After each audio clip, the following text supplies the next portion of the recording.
Just remember, guys, we're playing catch. I don't know Play some what catch. I don't know what that's like. My dad had a bad back. Yeah, I was gonna say that was in jail. So. Yeah, right. That's why you're here now. There we go. We're hot. All right. That's a really good openings. Shout out to Bill.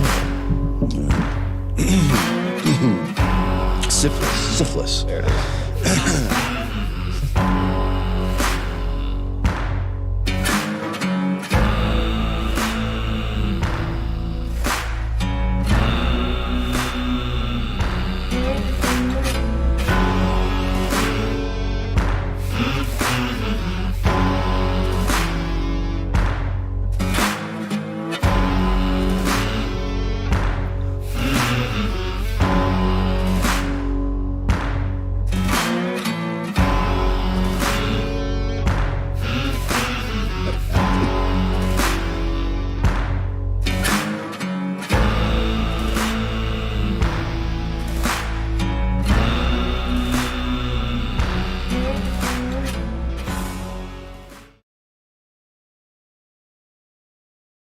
Myers and Vitae, thank you so much for joining us at our table for season 3. It has been quite a journey. I think we've been doing this, Tyler, what, 4 years? When Probably four. when was COVID? Yeah, exactly. Yeah. It was St. Patrick's Day, 2020. Yeah. Is when we started playing.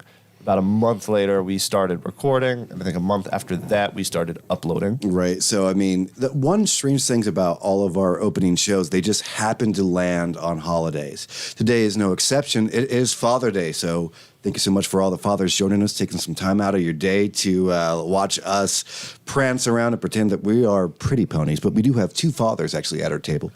They're taking the time out of their day. They should. We should have gotten them lilies or roses or something like that. What do you get a father? A tie? Other than that, Wrenches. More alcohol. Yeah, more.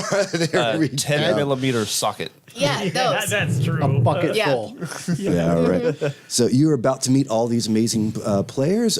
If you are a longtime fan, you probably know most of these faces, but we're just going to go all the way through it. Not an introduction to the character, just an introduction of who you are. A little bit of 1-2 punch of like why you're sitting at our table today. We'll start over with Raj. What's going on? Always do that to me. I do. Always make I do. I do. Yeah, better you. Yeah, so I'm Roger. Hi, how you doing? Nice to meet you. Tell me that's your character right, voice. that's- Tell me that's what you're playing this year. I've A little got breadcrumb for later. I've got a different voice for the character. That's just one of the many of my. I'm the PCs. toughest guy in the room. You know, Don't mess with me, You can call me Charles. that's fantastic. That's great. Love you, Raj. Yeah, I got 5 kids. Yay. Yay! Happy Father's Day. They're all grown, so I only have one at home with me. So not 5 ties this year. My kids stopped getting me ties a long time ago when I stopped wearing them. Fair enough. Yeah, you seem like the guy that wears it to a funeral or a wedding. That's about it. Pretty much, but I used to wear it at work. Back in my Blockbuster manager days, we had to wear a shirt and tie. Throwback. Clip on or blockbuster reference in the first no. 30 seconds of the podcast. Oh no, I do real ties. Yeah, right, yeah. And I had. They hadn't entire invented those yet? collection Yeah, right. of For you movie-themed at home, ties. Blockbuster is a Yeah. A video rental store. Yeah, right. Be kind, rewind. Yes. Yes, The back with beginning video of, tapes. yeah, brick and mortar, the reference actually came from. No. Well, the tapes look like bricks. They hurt like bricks too. Yeah, well, I hit with 'em. I have not been chucked a Then they VHS. sold like bricks. Yes, they did sink to the bottom. All right, Tyler, a little bit about you. How's it going, everybody? My name's Tyler. I've been playing Vampire the Masquerade for about 3 years now. I've been playing tabletops for about a bit more than that. I met these lovely people, Robbie and Melinda. We hit it off pretty quickly. And ever since, I've been, appearing at their table, whether it be for tabletops or Thanksgiving, and Or Christmas or or Christmas Easter. or Easter or St. Patrick's Day. I know he looks skinny in the shot, but this man can eat some turkey. Period statement. So I'm just excited to dive into a new character, a new world is super exciting to me. I'm ready to watch you paint. Yeah, I got some tumbleweeds to make go across the screen. Right. Sean, let's get a little bit about you. hello. I'm Sean. Also, one of our dads. That's it. That's it. That's all I finished. got. Yeah. 75 kids. Yeah, 3 kids that I know of. Oh, spicy. Claim. And then I have one like perspective. She hangs around a lot, so I count her as one of mine. I like that. 3 that you I like claim that. on your taxes. Yeah. I've been playing tabletop for probably a year and a half. Yeah. We popped your cherry, bro. So I'm along for the ride so far. It's been great. Where we're at. Fantastic. And we're going to end with my beautiful wife. Melinda, please give us a little bit of background about who you are. Sure. I'm Melinda. I'm Canadian. Wah, wah, wah. It feels like I need to disclose that up front. Oh, we can tell by the way you talk. Yeah, sometimes it sneaks out. But I do have a couple of people that we need to thank who actually were key in helping me get some of the stuff set up for this season. A big thanks to 2 of the people from Desert of Shadows, which is a LARP group that Robbie and I are part of for Vampire the Masquerade. Yes, we go that hard. We're that big of nerds. But big thank you to Alex, who I asked him 1,000 questions. How does this look? What do you think of this? Should I approach it this way? What do you think of that? And he had some suggestions, and it's just made everything look so much better. And a big thank you to Lauren. She was instrumental in me figuring out editing software this time around. Yeah. And I sent her 1,000 versions of that intro that you just saw, and she commented on every single one of them. Was the syphilis in the original cut? or No, that was a late edition. Yeah. Game time decision? It's kind of like when you have like the rappers that put in like "We the best." Yeah, right. Another one. Another one. Syphilis. Yeah, right. Fucking remix. Yeah. Also, I want to thank as well everybody's partners and families who are super cool about them coming to our house every Sunday and spending hours of time on this project that we all work on together. So a big thank you to everyone's partners and families and all of that good stuff. We really do appreciate the time that everyone gives up. In fact, I was going to touch on that as well. I just want to say thank you before we begin. I know, guys, you're ready to get into the story, but this is important. Thank you. This takes a lot of time, a lot of effort. Everything down from whiteboarding stories with me to come up with concepts, helping us build the actual physical set, making the pieces that walk down our table to give us a good visualization for what we're going to be doing. And of course, my beautiful wife. The atlas of the table. Yeah, right. I mean, like if you couldn't tell by her entry, the amount of work that just goes into all of this. And so from the bottom of my heart, and the people at home, you're also giving us your time as well. These aren't short shows. Avery's watching. Hi, Avery. Avery. Yeah, right. There we go. So Avery, thank you. I mean, like you're spending your time with us, and that means a lot to us. And I don't plan on wasting your time because it is the only thing you cannot buy. Let's do it. Yeah, all right. All right. Cool. Oh my God, I'm so excited. I'm gonna throw up. All right. Is that an option? Yeah, right. Why do you think the bucket's there, bro? Sweet. No, yeah, right. And hey, if you're watching, make sure you like and subscribe and hit the notification bell so you know every time we go live. All the jubilee. Yeah. All right, Miss Evans. I just did it. Oh, okay. Yeah. Yes. Being a Toreador, the excitement of New York City as it was being built, you can still smell the seaside. There isn't any fog or pollution yet. You know, like the worst you got is a horse that just unfortunately had a bad day on the street. Theater, something that you really care about. The mummins, the people themselves that are trying to be something that they're not, bigger heroes, as you walk down the beginning of Broadway. You're in tow with 3 people.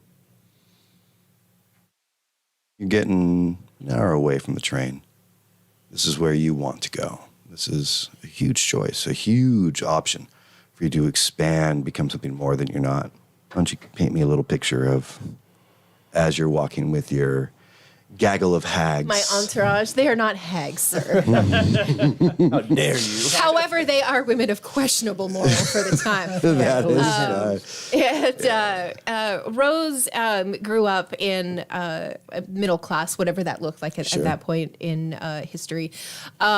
She was always indulged as a child, and when she said that she wanted to attempt acting and go that way, I think it broke her mom and dad's hearts. But does it show in your walk? Do you walk in a very like swishy fashion, or more like a dancer, or Debutante. Yeah, she definitely has like an air about her that is greater than her origins. Sure. You know, her sire is very well-to-do. He's British, and he recently actually was called back to England to sit on the Primogene Council with the Prince of London. Oh, okay. So he's in. Yeah, he's all the way in, yeah. And one of the things that started to happen during Rose's early days after she was turned, it's been about 54 years since she was turned, she started to see that she wasn't necessarily considered to be a companion of her sire. He held her like a chess piece on a board. And he used her performances because he was tasked with putting together like an acting troupe of vampires to entertain the Prince of New York. Okay. So Rose was specifically chosen to be part of that troupe. Are you known in New York City? I mean, like fairly. Yeah, she spent some time, I guess nowadays we would call it like off Broadway. And then she Doing the real work. Yeah, but it was like gritty and it was grimy and it was Daniel Radcliffe on a horse. It was just not where she needed to be, and she Shakespeare dark. She evolved up to just off Broadway, and that's where her sire saw her. And so New York's your home. Yeah, New York is home. All right, and so she has a very obvious physical awareness of her and the space that she's in and how she moves. Everything about her movement is calculated. And she adjusts how she moves and how she speaks depending on who she's around. She's very much like an improv actor, I suppose, if you want to look at it that way. I think that she sees being vampire right now as a role to play versus an existence that she's in. Okay. And the three girls that she travels with all of the time, one of them is almost a body double. Okay. Like same height, same measurements. The hair is the same. I mean, their faces are going to be different, but so like could pass, and like if they shook their hand, they could pass, or only from a distance could pass. Well, you wouldn't want to stop and have a conversation because the jig would be up for sure. But it's a passing. If you saw her passing on the street, you'd be like, "Oh, there's Rose." Okay. It would be that kind of a thing. But then on a double take, you'd be like, "Oh, that's not Rose." Yeah, exactly. Cool, if you cared to look that much. So they share clothes, her and this one girl in particular. So dimensions, height, hair color. Yeah, all of that is very similar. Facial-ish structure. And very much on purpose. Okay. Stunt double. Yeah. Essentially. All right, that's cool. Prestige. A daytime's double. What's her name? Her name is Philippa. Philippa. Do you mispronounce it, or does she? No, Rose wouldn't mispronounce. These three girls are like sacred to Rose. They're incredibly important to her. She looks after the girls, and the girls look after her. Are they Gould or not Gould? The blonde, the body double, definitely is, and I think the other two are on their way. Okay, no problem. So you're processing through the other two, but the other one has the benefits of being Gould. Right, and the three of them have agreed. It was a question that Rose asked, and each one of them agreed to accompany her on this adventure west. So they're happy to go. Yeah. All right, so we got Philippa, who's the second one? We have another Rose. Rose and Rose. Rose and Rose. All right. Yep. And weirdly enough, a Daisy. Poor Philippa. All right. And give me just a tiny bit about Rose and... Okay, so Rose, very much, she lives parallel to my character. Like it's any benefit that Rose has, the other Rose gets as well. For Daisy, she has brown hair. She's a little bit taller than the rest, and a little bit more voluptuous. You All know? right, no problem. So she'd probably be about 5'5". And the third girl, also brunette, but like strikingly pretty, like unconventionally pretty. And that's Daisy, right? Yeah. Okay. And she just, kind of average, nothing super special about her, but it's something about her when you sit down and talk to her. She's an interesting mind, I suppose, and Rose enjoys that. Okay. And you'd mentioned that you have part of the clergy as your build. Is that any one of these girls? Oh, okay. You want to have her right from the beginning? Okay, I thought that we would introduce her in the. No problem. I just want to make sure that Down the road. I Yeah. got everything set up. So Yeah. Rose and Daisy are just your ladies of the evening. Right. No problem. Fantastic. The sounds of cabaret, the way that they're using horns nowadays, like it doesn't sound like the way that they used to. First of all, the instruments are like finally getting to America. This was definitely a European thinking about like Mozart and like very classical. They're starting to bend the notes and make things a little bit more sauntry. I almost think of like a cat walking through a midnight alley. You know what I mean? Like, but this is a brand new idea. That whole feeling of the two cultures, the African Americans and the Americans, like combining. That's just starting to begin. And you can feel like the sound of new creation. Being a toreador yourself, you get almost drawn to it as you're walking down. You've left in good time. Your poor girls, Daisy and Rose, are lugging the luggage that you've definitely brought a little bit too much behind you. Of course, yes. Yeah. And there is one trunk that is oversized. Right. They are struggling. Rose is a little bit better. Actually, Philippa's a little bit better because she's strongest out of all of them. So she probably has that empty trunk just by herself. Like you can see men like attempting to try to come over. And, Yeah. yeah, right. No, I'm fine. Thank you, sir. I don't need your handkerchief. Thank you so much. But I'm fine. Honestly, we couldn't have gotten a carriage. Why get a carriage? It's our last stroll through the streets of New York. Perhaps for good. I don't know that we'll be welcomed back. Well, if you hadn't have done what you did, I think that we could have stayed here. Why stay when there's an adventure ahead? Adventure. You're looking at this all wrong. Like Rose and Daisy, like you see one of them just like completely. I'm going to say that Daisy's going to be like very, very pretty, but she is crass. She's like, this is fucking shit, mama. Yeah, I told you about your language, ma'am. Sorry, shit, fucking mama. This is ridiculous. I'm carrying a box. I'm carrying a box. Yes, you are. And where we are going, you're going to be carrying more than a box eventually. So Tell me again why we're going. I know we all said yes, and then like the little scattering of conversation starts to happen. Is there anything that you'd like to do in the city before you go? You do have an hour.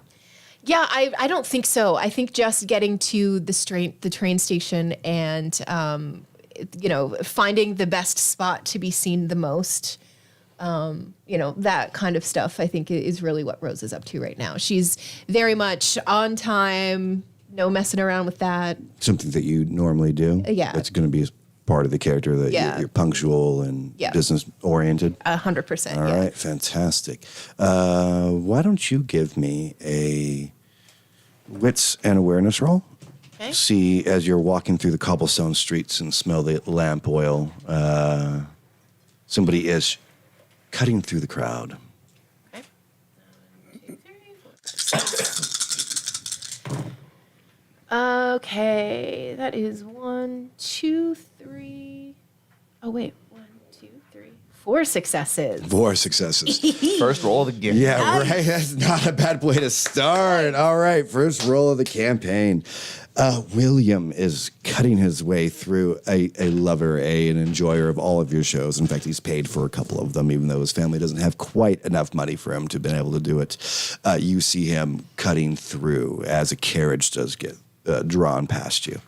The girls have not noticed yet. Okay. His hands are waving up. He's got a white handkerchief to try to flag you down. He's having a little bit hard time getting through the crowds. I will do the classic duck down and try to make your way through the crowd a little bit. You want to try to evade him? Yeah. All right, dexterity and stealth. Your girls don't know this, so Dexterity and unless you want to tell them.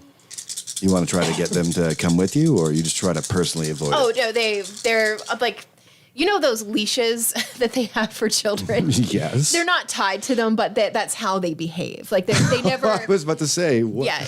All right. That would paint a different picture. Yes. Yeah, right. But no. Especially for that time period. Yeah, right. Yeah, Could yeah, you yeah. imagine? You can pull that off nowadays. No, Three but women on leashes. yeah, no, they. In New York, you sure could. Some parts of the district. Yeah. As long as they're in gimp suits. Yeah, right, you're good.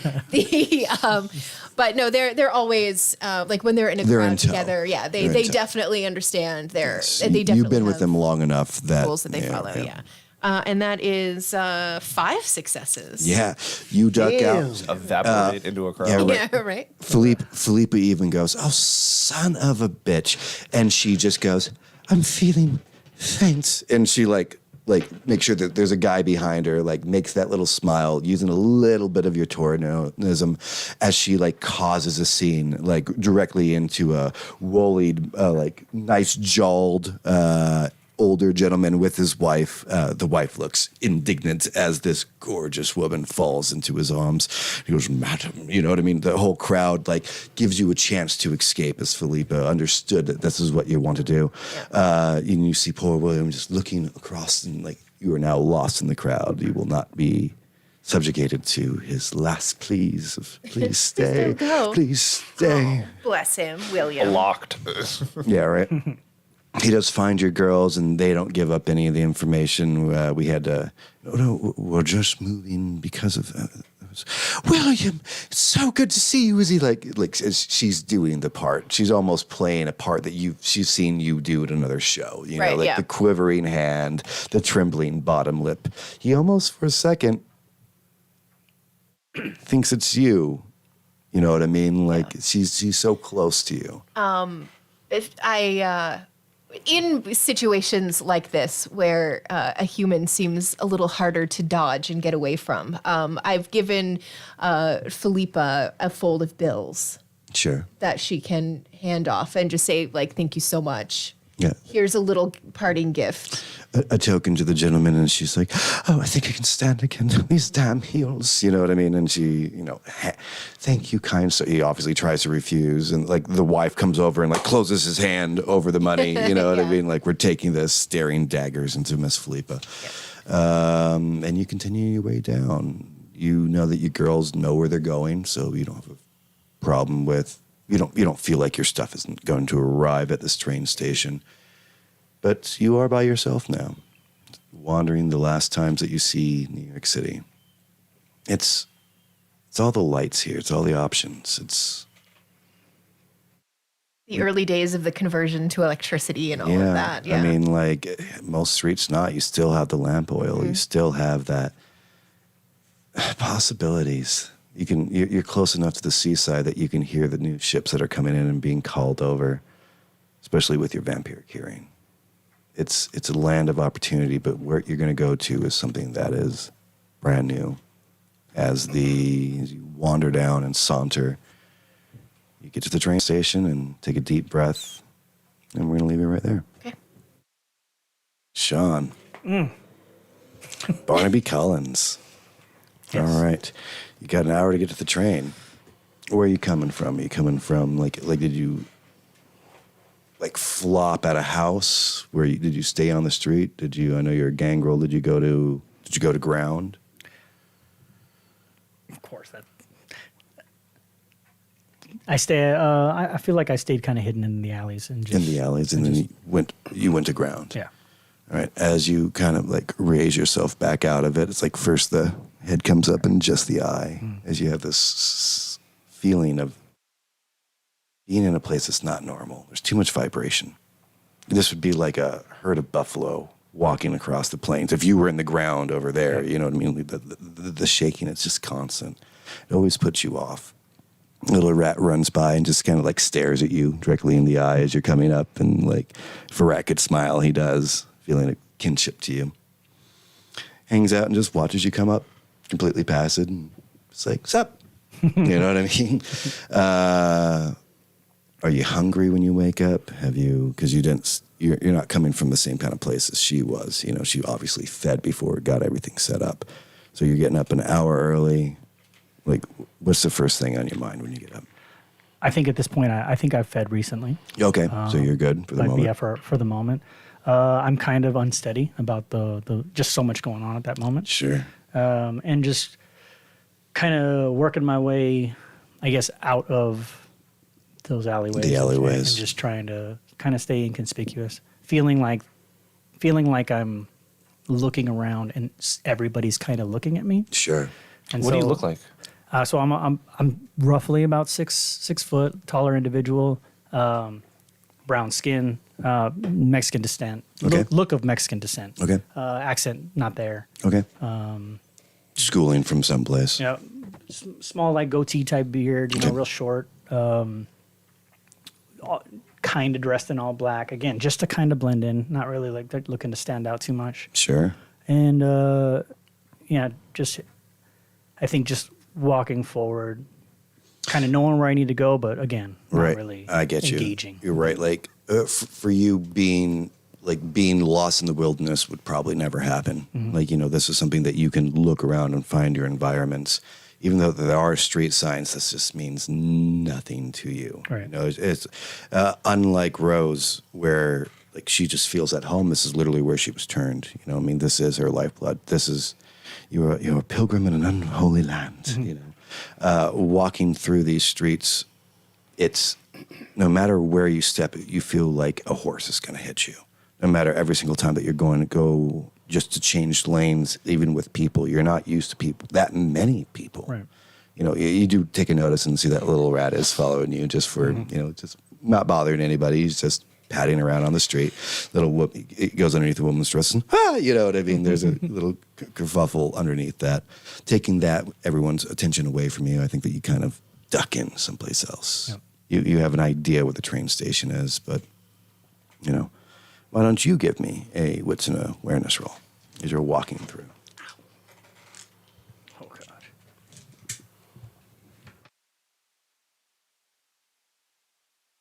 Should be your beefy roll. Mm-hmm. Yeah. Good. Oh, wait, okay. Wasn't meant to be on that one. Yep. Damn it. All right. What do you mean? Look. Well, it was that. That's all. So we'll take that one out. So yeah, is it sixes? Yeah. So 4. Boy, you gotta re-roll those boys. Oh shit! Yeah, I forgot about this. It's been so long. I know. 5. 5 guys. You've had Damn. some. I'm so glad you're using these rolls now. You know what I mean? Yeah, it's always like this. It's Yeah, like right. in the Yeah. beginning Yeah, where the right. rolls don't necessarily matter. We're It's like, like- Yeah, when you hit a nat 20 with initiative But it's and nice you're the because it healer. builds the narrative of your Yeah, character. right. Yeah. Yeah. then it's like, hey, roll this D100, and you roll a 1. Yeah, right. As you turn the alley, with that many successes, the first sound that you hear is just knuckles breaking a jaw. With that high of success, you can almost hear them dislocate, not just dislocate, but then like the finish when it hits the pavement, as the jaw splits in the center. You see 3 guys that are just wailing on a decently well-dressed man. They seem to be a little bit economically not inclined. There's definitely a robbery happening directly in front of you. Yeah.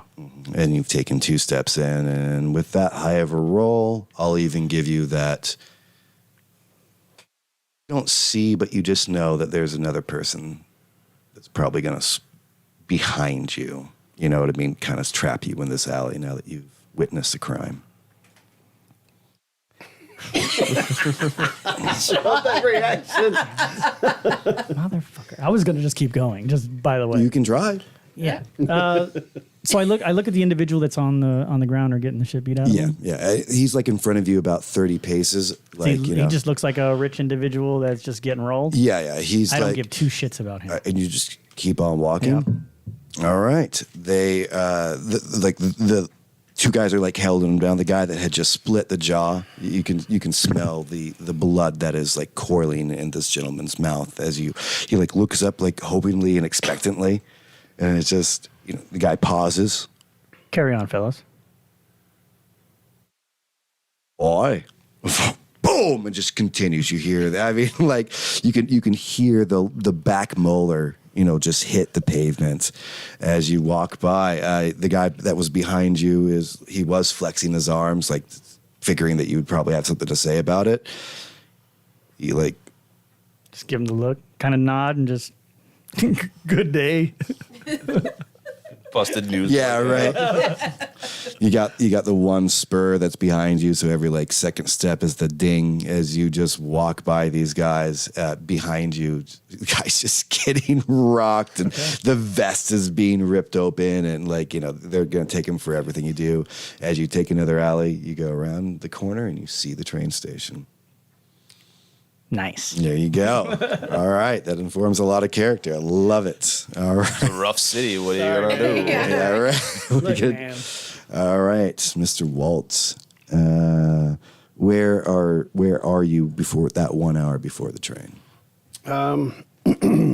Walt was in New York talking to some bankers about getting a loan so Okay. he can start rebuilding his farm to buy cattle. He talked to some cattlemen too. So a farm or like a cattle ranch?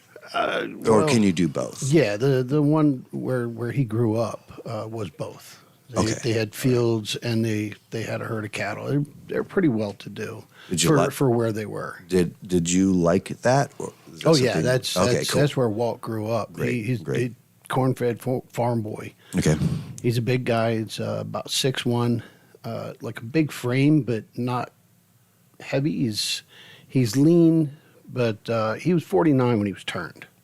Oh, okay. So he's seen some life as a mortal, and Dad muscle. Yeah. Yeah, That's that's exactly what what- I was I see there it, with yeah. that. Yeah. I was like, oh, I know the old man strength. Yeah, right. Big Sinewy calves. old man. Huge calves. It's that grip. Yeah, right. Yeah. And, man grip. Generation of opening pickle jars. so yeah, pretty much. I knew that earlier. Yeah. Table. Inside baseball. He spent his life working on the farm, so Okay. he has money because he had sold his entire herd. Okay. But upon returning to his farm, where his two sons were running the farm while he was away for 6 weeks selling the herd, he got back and his sons were dead, and the farm was completely burned up. Oh, okay. So All right. he found out who it was. And this is while you were mortal. Yeah. Right? Okay. Yeah. Cool. He found out who it was that had done it, and he went around and he found each one of them. He killed them slowly, painfully, as it should be for killing his family. Oh, so He you got caught. got redemption. He got caught on the last one, All right.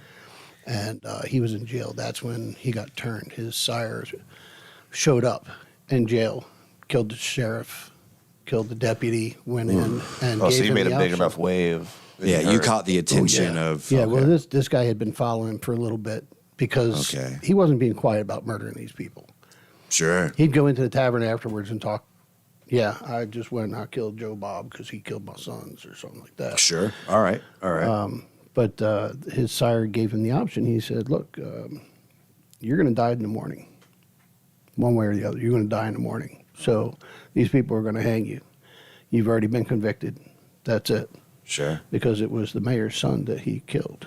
And back then, it's, you're going to get hung the next morning. Yep. Right there. Yep. Yeah. You know, So- We're going to show up. there's do a no little jury plot. of your peers. Yeah. Yeah. So his sire gave him an option. He said, look, I'm going to give you a choice. You can die right now, and I'll do it for you. I'd make it quick and painless. Or you can leave here and come with me. You're still going to die, All right. but it's going to be a different life. And he explained the whole vampire thing to him. Not the whole thing, but gave him the idea. Walt was like, all right, I'm coming with you. Since you did get the whole spiel from it, were you religious before that? Are you still religious, or like did damnation matter to you? No. At that point, he already knew he was damned because he had gone out and murdered people in cold blood. So at this point, you were So just like, he's you like, might as well. Yeah, fuck it. I'm gonna keep living if I can, and I'm gonna keep doing some good stuff. He wasn't a bad man. No, you just got put in a bad Yeah. circumstance. I got you. And you're currently in a meeting trying to get cattle, right? Yeah. Well, can I call you Rusty? Well, my friends call me Rusty. Well, but you can call me Mr. Flannery. Oh, Mr. Flannelly. All right, that's I'm looking at the numbers that you're providing us at this moment, and not a lot of things all adding up. I wish we were friends because I could give you a discount, but the way things stand right here, we're looking about a third of your purchases that we could facilitate when it comes to delivering cattle quite to your destination. Only a third. I mean, you're going on a train that is probably going to not make it to its destination. They've only gotten 6 out of the last 12 there. Those trains didn't have me on them. Protecting my goods. Protecting your goods against the natives and all the tragedies that happen out there on the plains. So you have no idea what I've done. You can try to give me a manipulation, and in fact, I'd say almost intimidation. That's fine. He's going to punch himself through the west. Excuse me, bam. Excuse me, bam. Yeah, that's only 2 dice. And that is a -1 on success. Oh shit! I believe. I find this side of the table then. Yeah, right. Hey. I called it. Yeah. I appreciate your candor, Mr. Flannelly, but a deal can only be a deal. That's all right. I can go right across the street to your competitor. Have a Considering nice day. I know that you only have an hour to make your train, that means you're going to be leaving with no cattle. No. Not this time. And you walk out the door. I walk out. You see, like, the door, like, kind of, like, slams behind you, and then, like, they take that 2-second pause, and, like, you're just willing to leave this one? Mr. Flannelly. Oh, perhaps I was a little too toward of modesty. You do look like a man of decent bearing. How about we settle on 7/8? That's the best I can do. I can work with that. All right. Kindly come back. That clock is ticking on you, though. I mean, like, if you don't hit that train, there is not another one, and they got to get this cattle loaded up. He goes, I've already taken the initiative to have the cattle down at the train station, so there should not be a problem. Obviously, he was expecting the deal. He probably could have strained it out for a little bit more. Yeah. But so he writes you out a bill of purchase that will be paid off after. He goes through the details of, like, once you get your first year in and get your first slaughter, that'll be the back end of the deal. Right. Yeah, and if you just simply sign right here, and he hands over all right, as you sign it down, I'd say it was a pleasure, and if I ever get out to the ungodly place that you're planning on putting your boots, I shall ring upon you. I've lived there for a long time. Now, that does make me feel good, Mr. Flannelly. A long time. And not a lot of people from those parts. Not a lot of people like me. Well, let's hope you all right, Mr. Flannelly. Now, good day, because if you ain't there, all those cows are going to go to waste. I'll be there. As you walk your way to the train station, you can almost hear the whistle in the distance, and you look back and you can see an already loaded steer train. He was always going to make the deal. He was just trying to screw you at the very end, knowing that you really didn't have a choice one way or the other. So, didn't get exactly what you wanted, but I think the way that you built your character, you were kind of expecting something screwy at the end.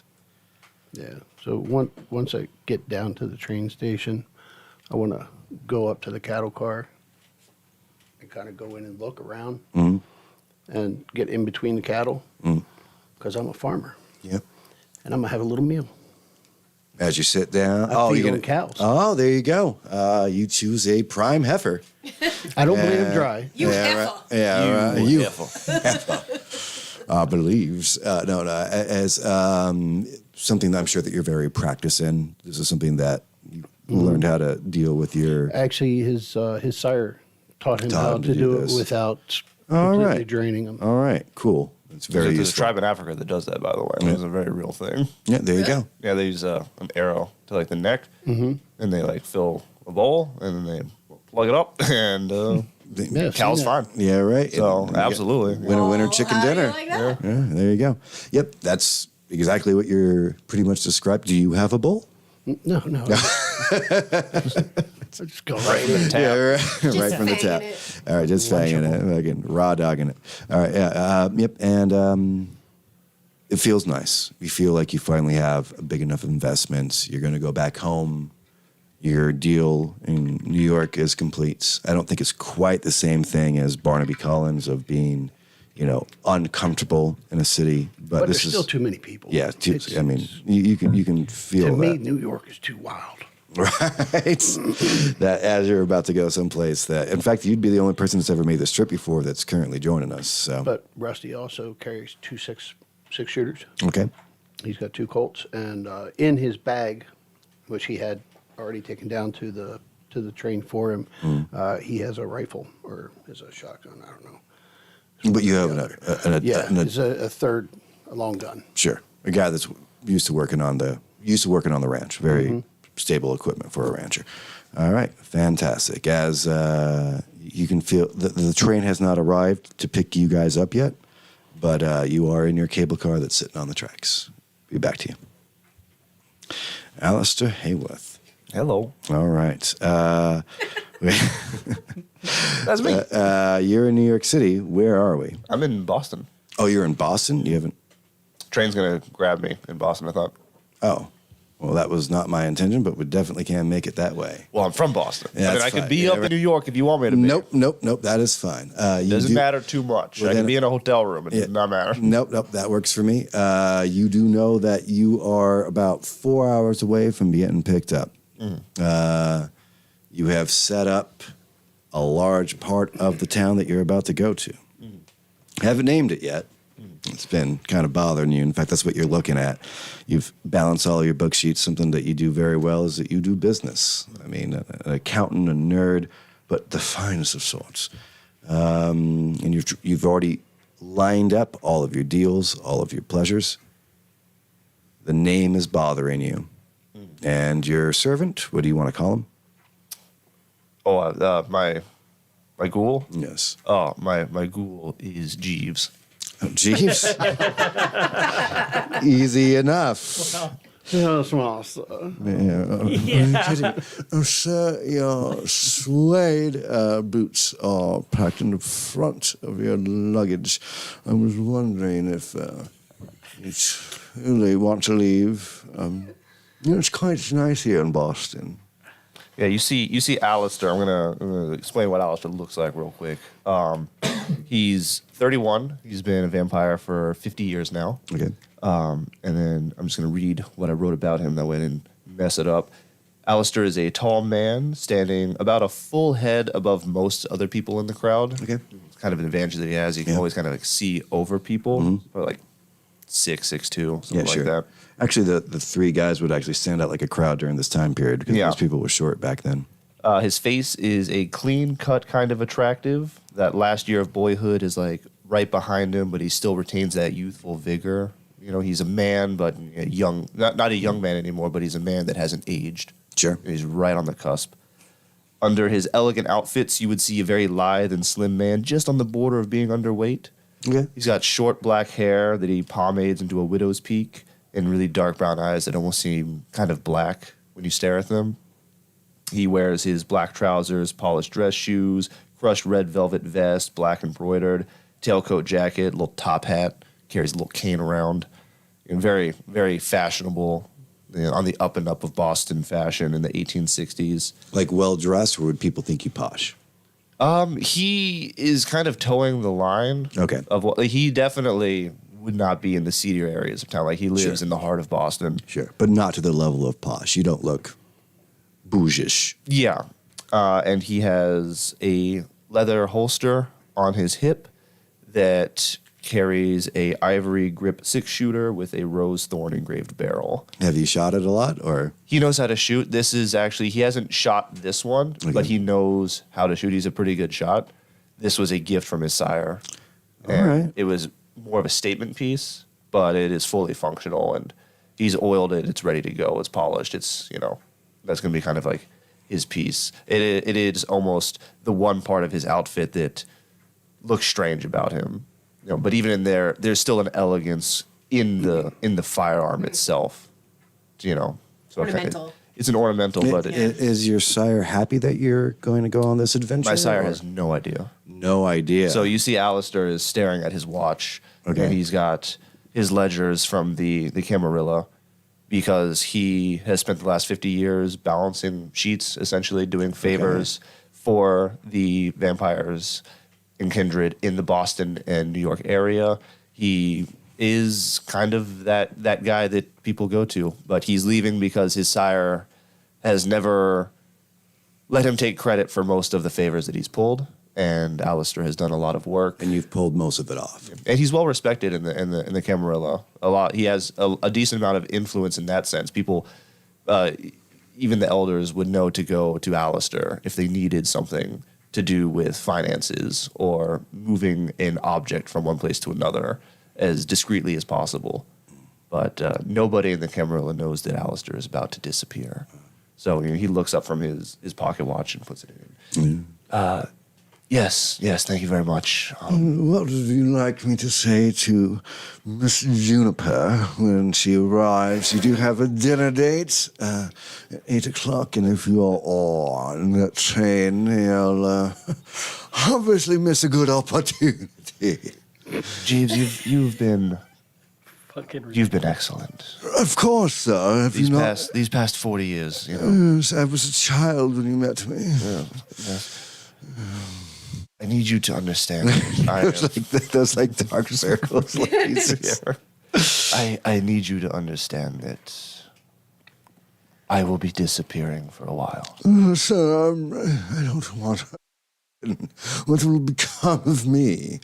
Well, you have amassed a sizable wealth. I'm technically I think- richer than you are, sir. Well, I think we can pull out the spreadsheets again. I've helped you make them, sir. It's been a while. You're welcome to come with, but I don't think that you would fare well in the West. Was that a farewell, sir? I'm not ready to say goodbye. Yes, exactly. I need you. To come with you, sir. No. I need you to. So this is farewell, sir. Yes. Can I have Miss Juniper, sir? She's quite fetching. And then Alister is going to use his dominate, his mesmerize, to kind of focus him in. And I got to roll actually a blood test for that. So. He is obviously he's Okay. Gould, right? Yeah. Okay, so yep, you would have. Make your roll, but you would have like an advantage on. Are you sure you're not bringing him? It with says no roll is required against an unprepared mortal unless the command goes against their very nature or they actively resist. So I'm not trying to go against his nature, but Right. I can issue complex commands to the victim as long as I hold their gaze and communicate the instructions clearly, which must be carried out immediately to the victim's best ability and which must not contain any conditional actions which would require the victim to exercise cognition. Yeah. I am going to disappear and, Like the wind, sir. like the wind, you are not to tell Benoit anything. You'll know nothing, sir. This conversation itself did not happen. You walked in. You see, like, right when you say that, his eyes go completely blank because now he just forgot all of your Yeah. conversation. You told him walked what to in. do and then told him to Yeah. forget. Yeah, right. You walked in I walked in. to an empty room, There was nothing. and then I kind of put my things together as he stands there, kind of blankly, and gather my things. And on the way out, I tap him on the shoulder. Yes, sir. You've been good. Oh, thank you, sir. I believe that the blood toast was perfection this morning. Excellent. And then as I close the door, I want him to kind of Snap walk out of into it. an empty room. Yeah. You know. Yeah, and then forget everything. Yeah. Then I head down to my carriage, which will be about a 2-hour carriage Sure. to get to the outskirts of Boston to get to this train station. All right. Fantastic. And we'll leave you right there for just a moment. Any last business you need in Boston, or just getting out underneath the radar is really kind of the... Yeah, I'm just leaving in the night quietly. I've got I've paid for my chauffeur. My luggage is already there. Already there. All the You're a planner. That makes sense. Yeah, You got all the the spreadsheets. You got, Yeah. that's kind of, I can see your character already. I'm trying to pretty much get to the train station a little bit before it arrives. That way I can just walk on. And, well, the station, actually, the train would be there and all of my stuff would be there. And I show up and just kind of get on the train. It's kind of how I'm trying to time it. Okay. No problem. Yeah. Clandestine would be your idea. That way I'm out of my house. Well, that's kind and of I'm onto a train, and then I am on my way to the west. That is interesting. All right. So give me, because you've made a plan ahead of time, give me your intelligence and subterfuge to see if anyone has noticed you. Subterfuge? Yep. Maiden's Law and just been fancy talks. 3 successes. Yeah. You're doing a lot better than me. You know what? Because Boston is a hub, it's got to make a little private roll real quick, but it's 3 successes is pretty damn good. Yep, you feel very confident. You feel very confident that you were not noticed. And in fact, people were trying to notice you. 3 successes is fantastic. And I did not roll high I know enough the to see it. schedules. Yeah, right. Yeah, like It's you've right timed on it the out. top, yeah. I mean, you've timed it out to like, Benjamin's feeding time that he always has at the same, you know what I mean? Like, and where Montgomery was going to be in the gambling den, because that's usually the time of that night that's when he begins there. So you have picked and plotted your exact course. You've already told it to your chauffeur exactly how to go. And you feel very comfortable that even with all the eyes of the Camarilla that are on you, you feel like when the train arrives, you're going to be okay. All right. Goodbye, Jeeves. Dusting away. Where is Sir Alister? I feel so lonely inside. No, all right. Rose, that whistle you can hear in the distance. Yes. Lots of people on the train station, going here and there, different places. This is a very, very odd train. Not a lot of people take it. You can see a large amount of, it looks like working men, very tan from being outside, heavily muscular, Asian in descent. You see, a little bit about the railroad system and how they're making this happen. You kind of can assume that is. Oh, with fever abandon, she would be reading every single article in the newspaper about what was happening. Sure. in the So West. then you absolutely know Yeah. that a Chinese coalition has come in and really kind of pushed as far as we've gotten when it comes to the rails. That like a huge portion of that has been coming from that. You can see kind of like a leader that like everyone else is sleeveless in their tops, big brimmed hats to keep the sun off of them. But this guy isn't. He actually is dressed in white. Looks like he has a clipboard on his hands. He's making things. One thing that you do. Actually, you know what? Let's see what you know. Why don't you give me a wits and awareness roll?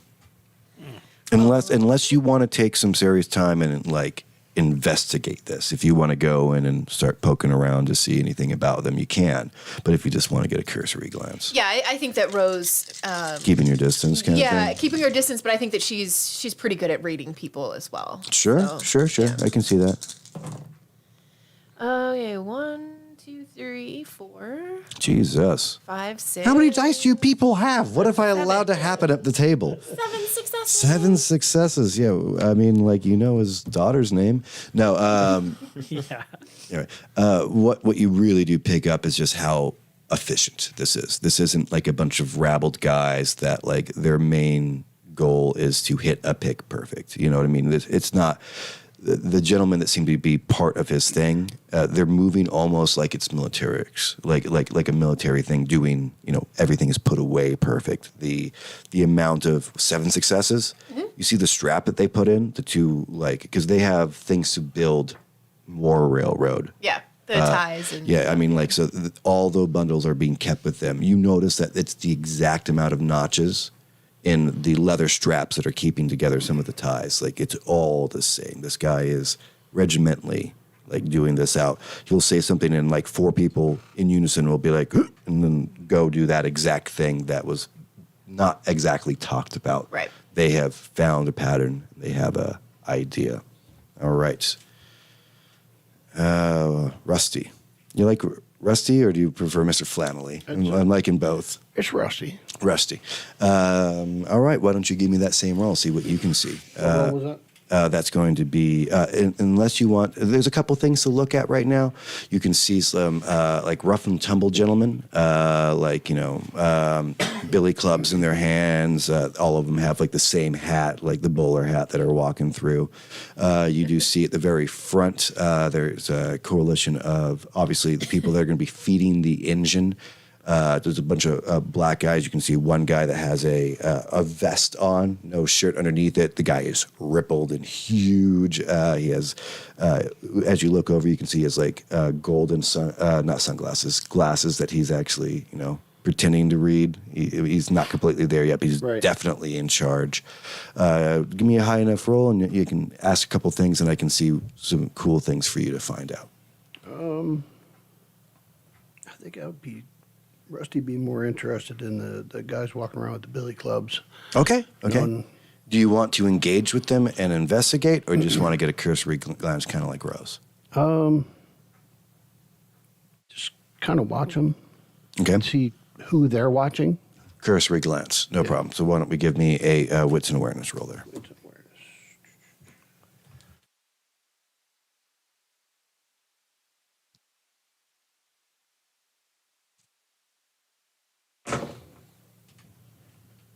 Hey, I didn't get screwed.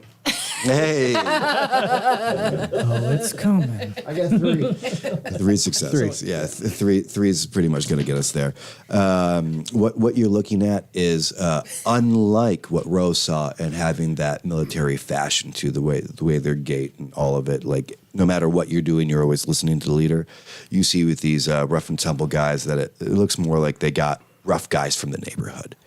Their shirts don't match. You can even see some stains underneath. They were told to dress up, but they probably didn't have the good stuff to start off Still with. their Sunday best. Yeah. You can smell whiskey and scotch like as they kind of walk by. All of them are a little bit more bark than bite. You can see them swinging their clubs instead of actually like a fighter would be holding their club. You know what I mean? Right. Or even maybe hiding Yeah, that these guys aspect are of being it. flashy with it. Yeah. 3 successes. 3. At the very end of looking at that, 3 successes would give you that much, but I would say that the guy in charge, the guy that you've been able to kind of pick out as the person of, obviously, hey, fuckos, you know what I mean? Like, stop fucking Right. about, he's I'm thinking these guys are like from Gangs of New York style. there you go, fucking Five right on Bloods. the head. You can tell that he has something to do with in charge. He's at least pretending that, he knows what is about to happen and transpire. He's going to be a fixture of some sort of this train. He will not just be a passenger. He was going to be in charge of something. Okay. All right. Why don't we do the same kind of thing, Barnaby? You can roll me a d20. Let's see if you see this yet. Big one. Just, See your good rolls now, bitch. yeah. They're gone. Oh, it's not the big clear one. It is. It is. Good And luck. that's a 20. Do you get a nat 20? Yeah. Switching Well- sides. It's a lean. There's a lean right here. Yeah, right. Definitely. Yeah. That bitch never. Any fucking This is as threes likely and as the ones I've one on the rolled deal. on that. Yeah. You're looking around being uncomfortable, right? So like that makes your eyes dart even more than a normal person would, because you're not just trying to collect information, you're trying to assess risk. You're looking over the crowd and behind the construction workers for, the railroad workers, you see what looks like people carrying, you swear to God, in a book, you heard this about Egypt, like on a throne that moves with people. only in the books have you heard about something like that. But then you tune in with a nat 20. You tune into small hummings and songs that are being surrounded with this person that is going forward.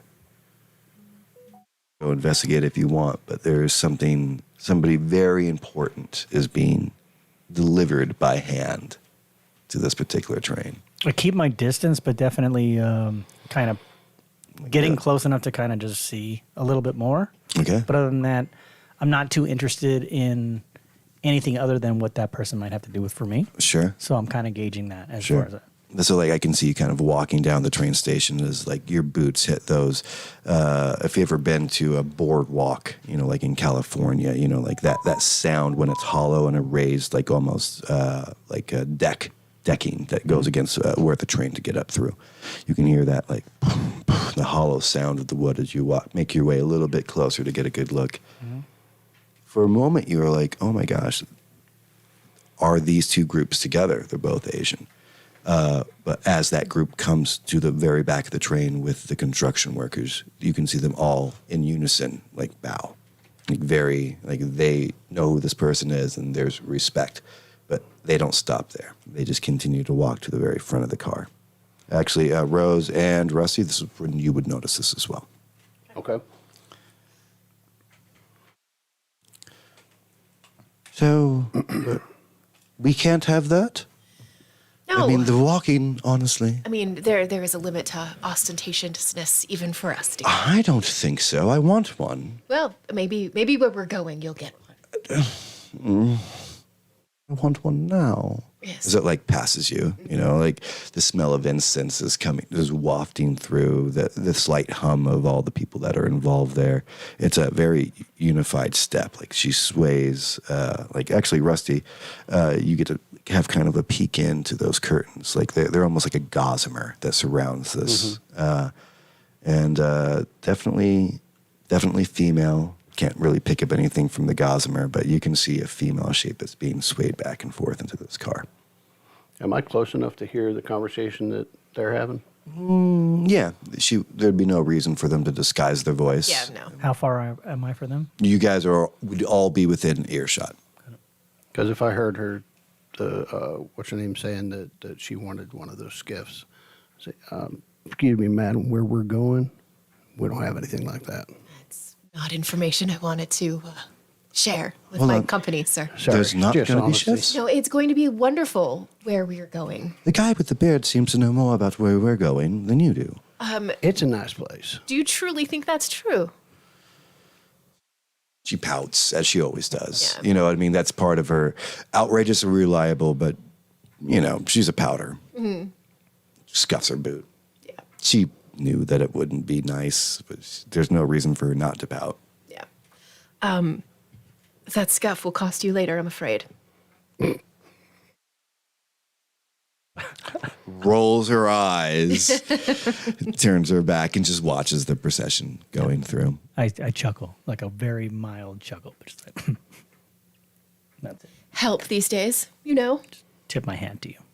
Petulance must be dealt with. Well, it will be in time. As that said, that final whistle getting closer and closer into the train station itself. This would be, as you would all know, because you booked the ticket, this would be the returning car, the one that had just come back out. It finally dawns on you of how crazy this place it is. Rusty being the only one that's ever been there.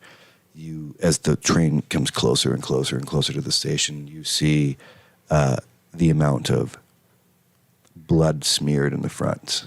There's a catch, like a snow plow in the very front of the train. The cattle pusher. Yeah, I mean, like you see like a dislocated jaw that's like stuck in between one of the things that it had obviously run down. The train doesn't even seem to be completely like straight, as if like a huge force had hit it. So, okay. And Cow jaw or human jaw? a human jaw, as you see really close as it comes up. You can see like into the actual wood, like multiple arrows have been shot through, and gunshot things that stream through the moonlight coming through the other side, going completely cleared. There's definitely a risk, as you know personally. That was a rough trip coming in, huh? You remember coming there the 1st place. You had a very similar thing. The train does like if a train could go, holy fuck, I'm glad that's over. It's essentially what it does. Right. Isn't that what Thomas Tank Engine said? Yeah, so, pretty yeah. much. Yeah, right. Highlight on the holy fuck. Yeah, right. Yeah, immediately. Thomas potty mouth. Yeah, right. Getting out of the train, it's as if he's keeping time. You hear a large boot, a little bit too loud for it to be, right there. As soon as the train fully stops, you do see a conductor get off. His every step is in time. As he walks down looking at the damage of his trains, he does wave his hands, and you see that collection of gentlemen that were probably going to be feeding the coal into the train immediately go and start making fast repairs. He takes his pocket watch off and looks deeply within it, looks at all of you. We are ready.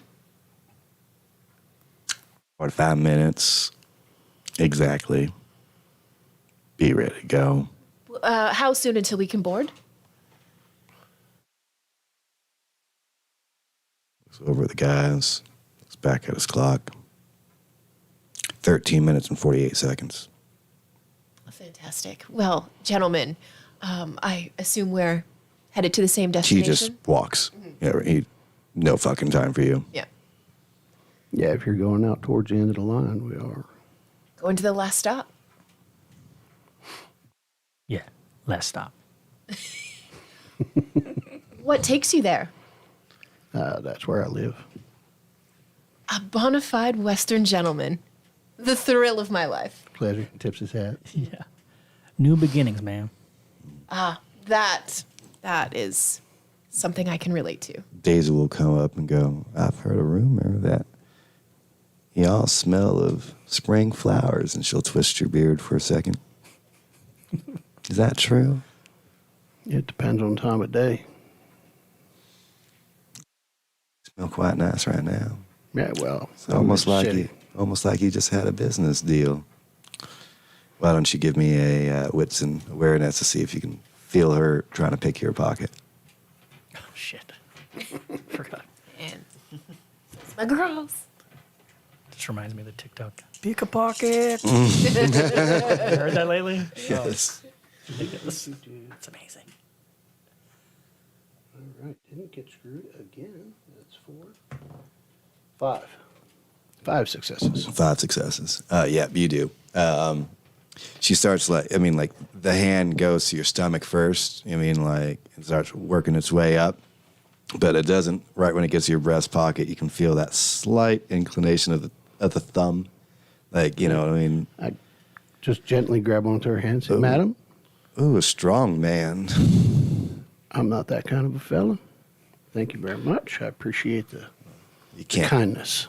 blame a girl for trying. I ain't never found your type before. And she'll scamper back and she'll look at you and what? Apologies for my companion. What was the name, Mr.?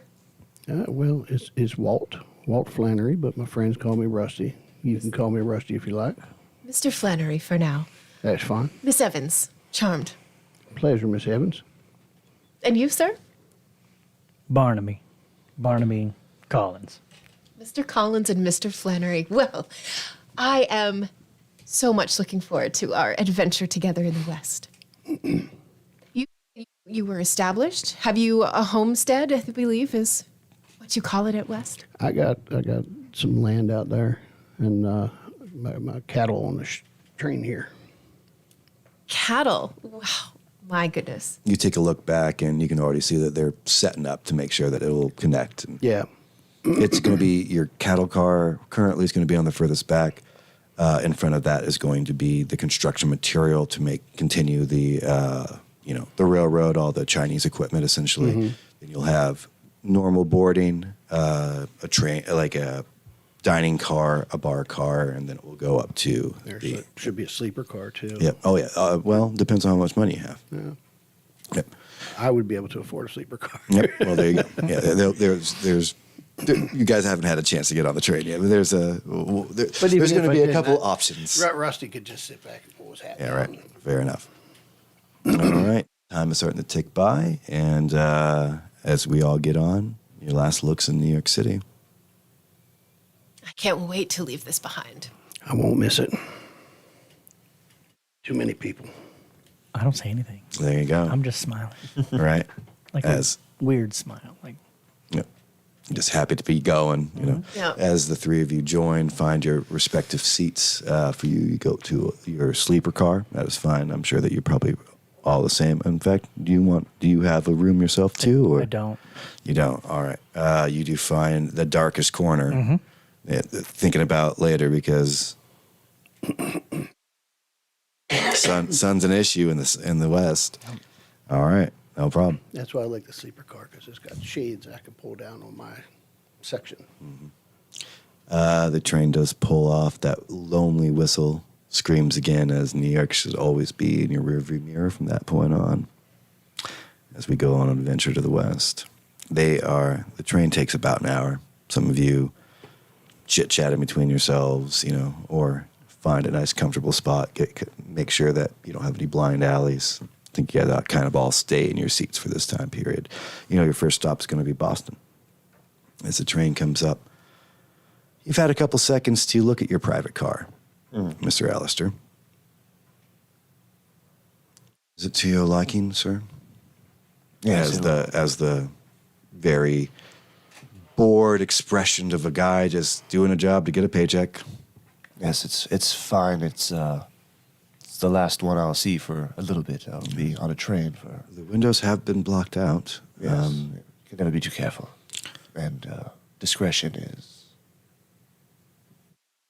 necessity. He goes and held out. Okay. So I thought we were having a moment. Okay. I give him $1. Yeah, that's a huge tip. Huge tip. Yeah, I mean, he goes, so no one even knows you're here. He quits and leaves. Yeah, right. He's like, I'm starting a farm, you know. Yeah, there's in fact, would you like to describe what you have planned, or I can make your car too?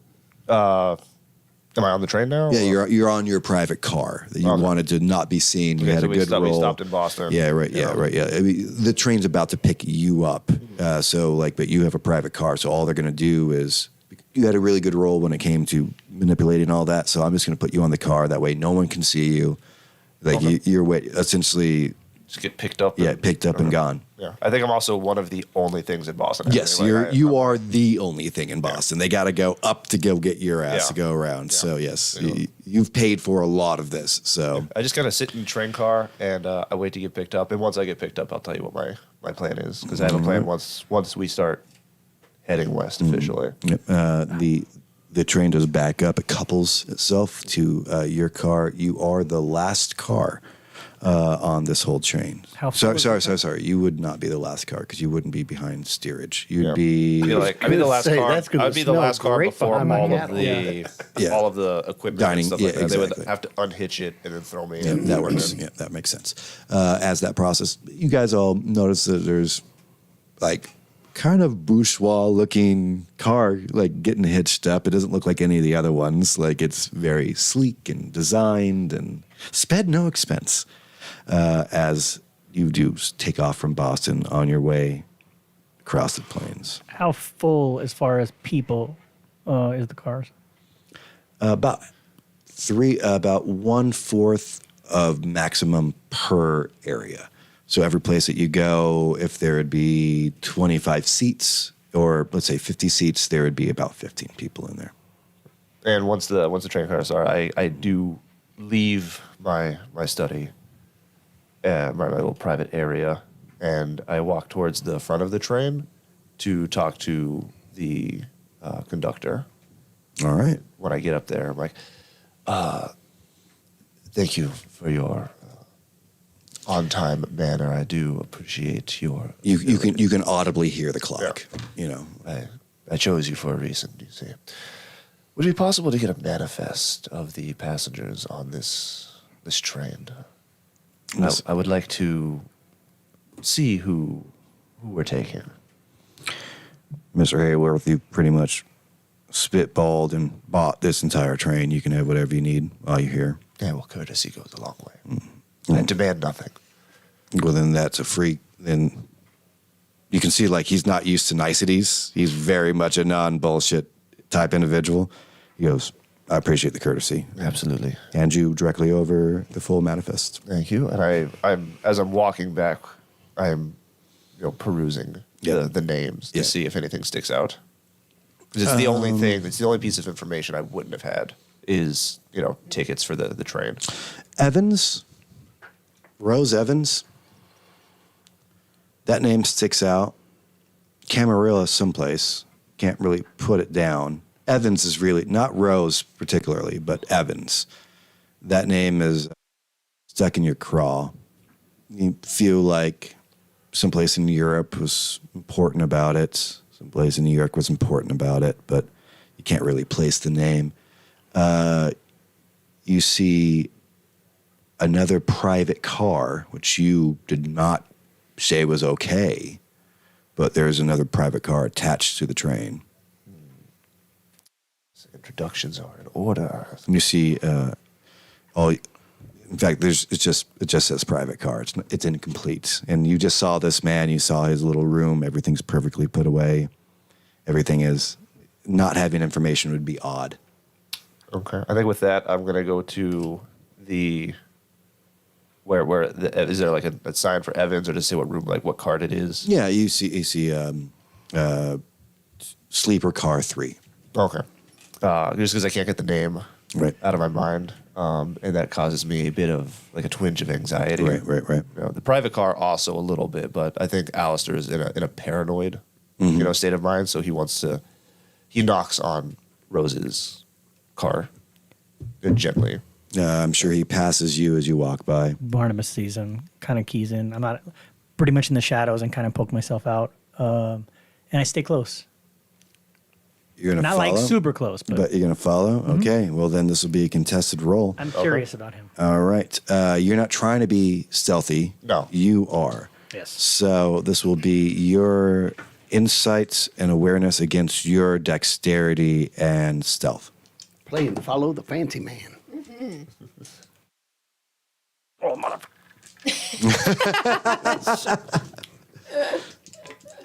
I got 2 successes. Yeah, I've got none. All right. A man in black follows. Not. I mean, he's obviously trying to make it not obvious, but a man in black is following you. One of those situations where you turn around and he goes, Yeah. Right. Yeah. True. I'm gonna turn around and clock him. Punch oh me? shit. No, like clock you like like, that. That's what we're doing? No. I turn around and I make eye contact with you directly, as if I could hear, you're shuffling, and I think I walk up and very charismatically I'm like, yes, hello, my name is Alister Hayworth. It appears that you might know me. Barnaby, how are you doing, sir? Good. I don't necessarily know you, but you seem like you're an important person. Well, importance is a fool's game, truly. Understood. But I'm not ashamed of the success that I have made. No. It doesn't look like we would be in the same social circles, but there's an air of interest. Yeah, I think curiosity is more what it is. Are either one of you trying to feign heartbeats at this point, or I'm not. No. does it dawn on I think we're either just one of having a you? conversation. I think it's good.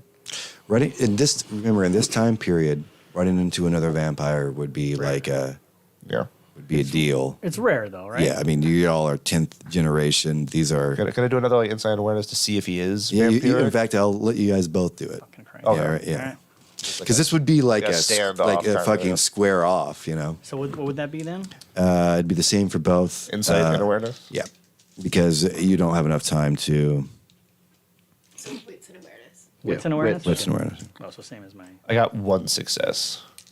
And I'm specifically listening Holy for that like one. a heartbeat. Yeah. Jesus, bro.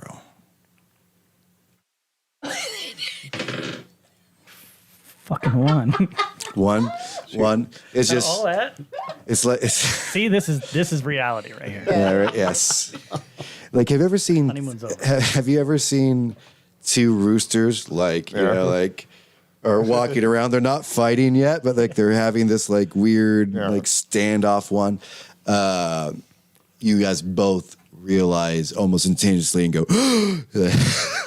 yes, you are aware that both of you guys both got one. So you're both aware. You have no idea what type, but yeah, there is no heartbeat. And I will submit.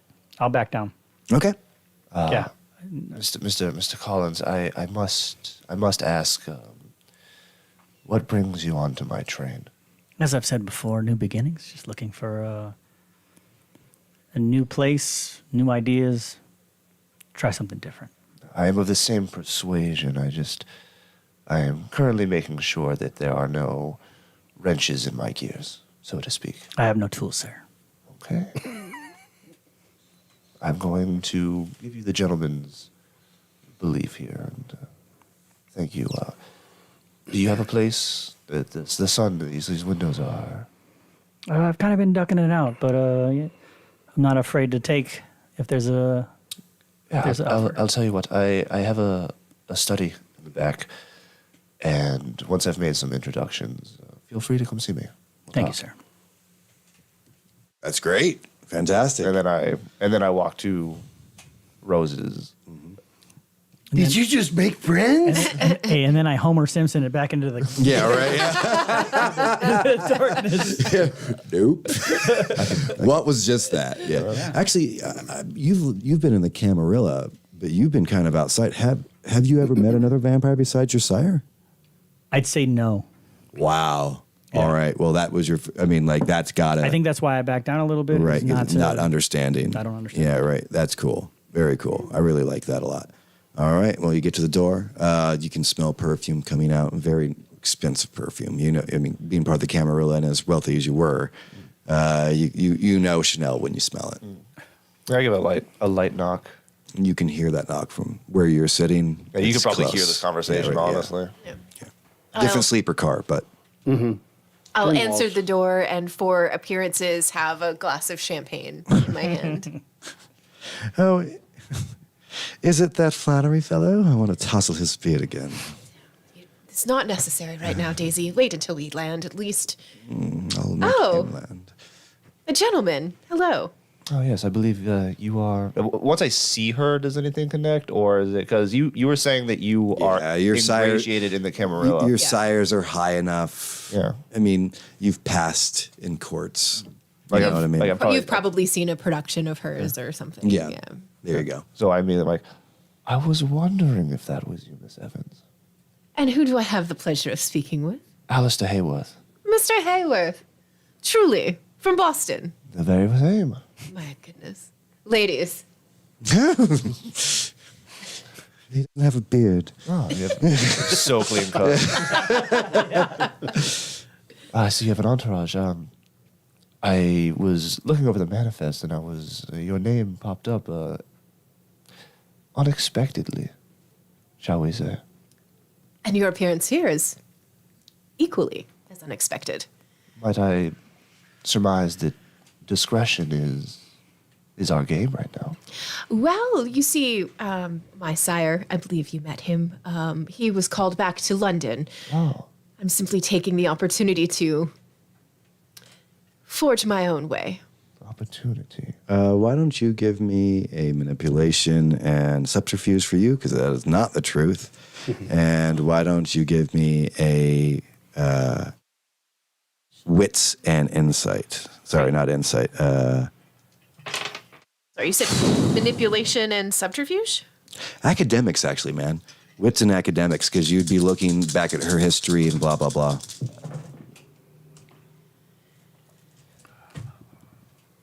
Four. 2. Yep, that's exactly what she's doing. She definitely is.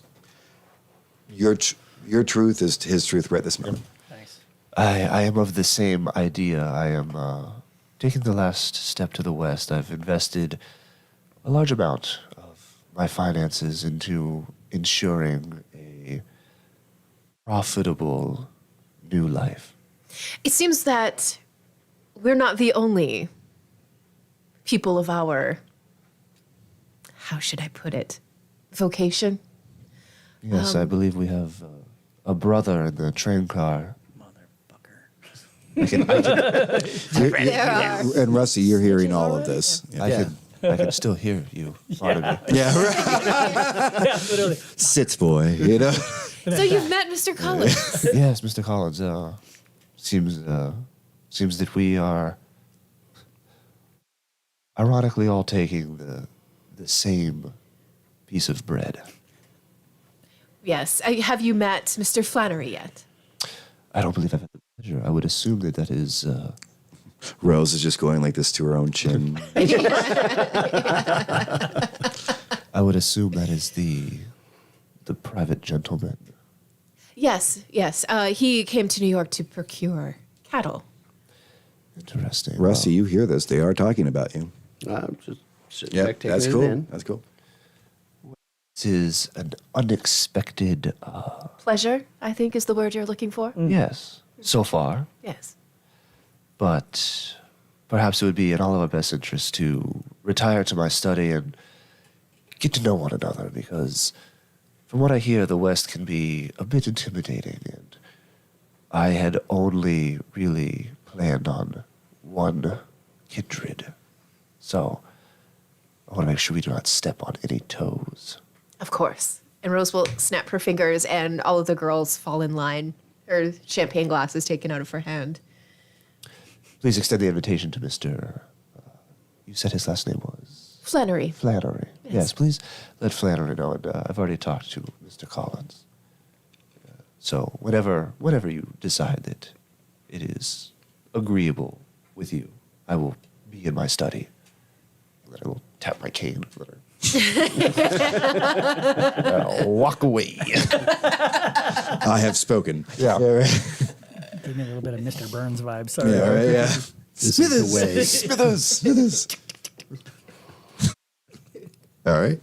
He does walk away. Okay, no problem. I will turn and tell the girls the plot seems to have thickened, ladies. Buckle up. He seems wealthy. Well, he is, if he is who I remember him as, wealthy may have been an understatement. You see, like Rose first. Rose is Philippe is the closest to you, right? Yep. Sorry, I don't have a post-it note yet. Yeah, it's okay. Philippa goes, I don't remember your sires getting along. Wow. In fact, I remember you getting a bad review on the show that he saw. Well, the sins of the father are not always the sins of the son. Unlike Daisy and Rose, there's really no pout from Philippa. Philippa's she's close to you. There's a reason why you've taken her to the next level. Yeah. That's the one that looks like you, right? Yeah. Yeah. And I'm just going to, I will tell them to go to this dinner car, indulge, make friends. How good of friends. Not that good of friends. Be friendly. These people could be what makes or breaks us when we land. That shoveler did have a fetching nature to him. So try to make some friends. And they'll wait for you to go, Okay. help you out. I'm sure that you wouldn't allow yourself to be seen in the same dress, even though it's just 10 minutes to get against. So they like, At least a different hat. yeah, Come right. on. I mean, so they Yeah. skin it back up. Are you going to grab Mr. Flannery or on the Flannery, way? yeah. I'm going to go and track him down. Just walk through the train, with a little bag hanging from her wrist. You guys would be in the sleeper car section, so like he would be. Neighbors. Yes. Right. And I'll just, In the same hallway. Yeah. I'll tap on the door. Flannery, Ma'am. I have an acquaintance who has appeared on this train. I think coincidence, but I could be wrong. He has requested that we all meet for a conversation. It seems we all have the same destination. Who's we all? Well, we have Mr. Collins, who you met earlier, of course, myself, and Mr. Hayworth is the gentleman requesting our attendance. Hayworth. No, you can give me a Anybody who history. has been around the Camarilla or has dived into any vampiric history. That Would- wouldn't be Rusty. Yeah, Or, Yeah. or me. Yeah, outside of that, if you were in Boston, you might have heard of the banker.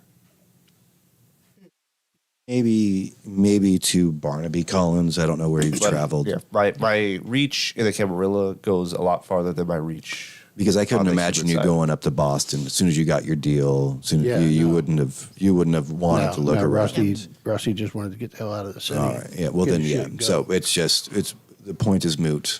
You know what I mean? Like you guys, another vampire is actually you're not even there. Another vampire is saying, "Hey, do you want to fucking meet an important dude?"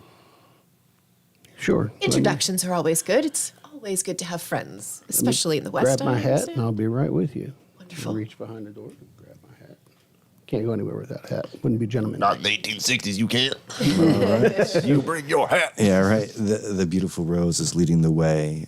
You see this, Mr. Barnaby, followed by the gentleman Rusty that you've met ever so briefly as you got on the train. They are walking towards where you saw Alister coming from in the first place. Do I know that they're heading there for any specific reason, or it's just, No, but you do see them together again. This is literally the first, second, and third vampire you've ever met other than your sires. Maybe you're part of the cool kids club, who knows? Or that could be terrifying, who and knows? they're going to meet him to have that conversation? You don't have that information. But I just did invite know. you to the back. I told you where my cart Is that any is. where the steer compared to that? So They're- I think it would be they're all the way- Yeah, my it's- cart it's- is the last cart of like the private area, and then it would be like equipment and stuff that's being hauled to the west, and then like cattle and stuff like that. The only Very thing that's back. currently chafing your ass, Alister, is you're not the first private car. You're the second private car. Discretion is it's to be expected, I guess. Yep. The walk Yep. is tedious. Yeah. Look at a bell, maybe. Yeah. They need a bell. I need a bell. Yeah. But you do see these two individuals walking towards you. Towards me. Yeah. Well, I mean, they're going in that direction. They're not. Or you would be. I think you would see them going down the hall. Yeah. Towards where I would be. Yeah. We'll write all these down. Yeah. You know. So I I come out of my little darkness and continue to follow them. Okay. Are you Homer being in stealthy? reverse. No, Just do either one of you want to make a? Do you want to notice? I mean, if he's not being stealthy, you would notice. I think I think that I would just assume that he's going the same place we're going. I mean, I know that he is immortal. I know that Right. he's not immortal. So Fair enough. Yeah, and we've all met yeah. Yeah. Right. Right. All right. before we got on the train. You do have to push by some of those rough and tumble gentlemen as you go. They don't seem to give you any problems at this point. You haven't seen the leader again since you've been on the train, but you do see a couple of them as they walk up and down the hallways. I would figure he'd either be up in the engine or back in the Right. caboose. Yeah. But you, especially with that high roll you had to start off with, you assume that these probably is security for the train. All right, Mr. Alister, you get a knock.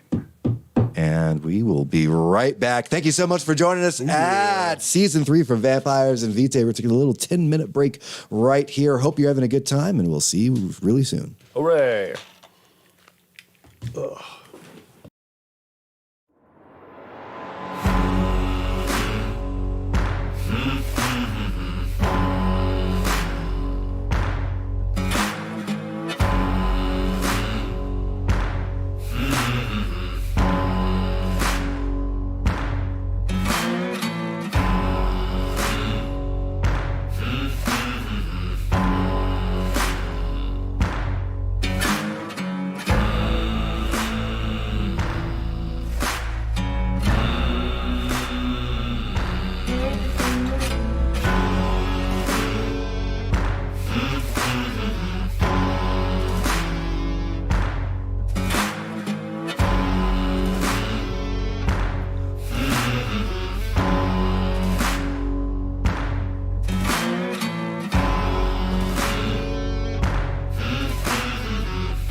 Welcome on back. Thank you so much for joining us again. This is Vampires and Vitae. Hope you got the first part of it. If not, we're going to jump back in right where we were. All right, you do have that knock on your door, Tyler. Alister pauses for a moment, realizes he no longer has Jeeves, and then answers the door. There's no one to. There was a mechanical wait, Yeah. moment of just like, Instant and the door regret. opens, and then I was like, oh, Jeeves is not here. God damn, okay, I gotta. You got to do this now. All right. And I open the door, and do I see all three of you? Yes. Okay. So I open it like, lady, gentlemen, please make yourself at home.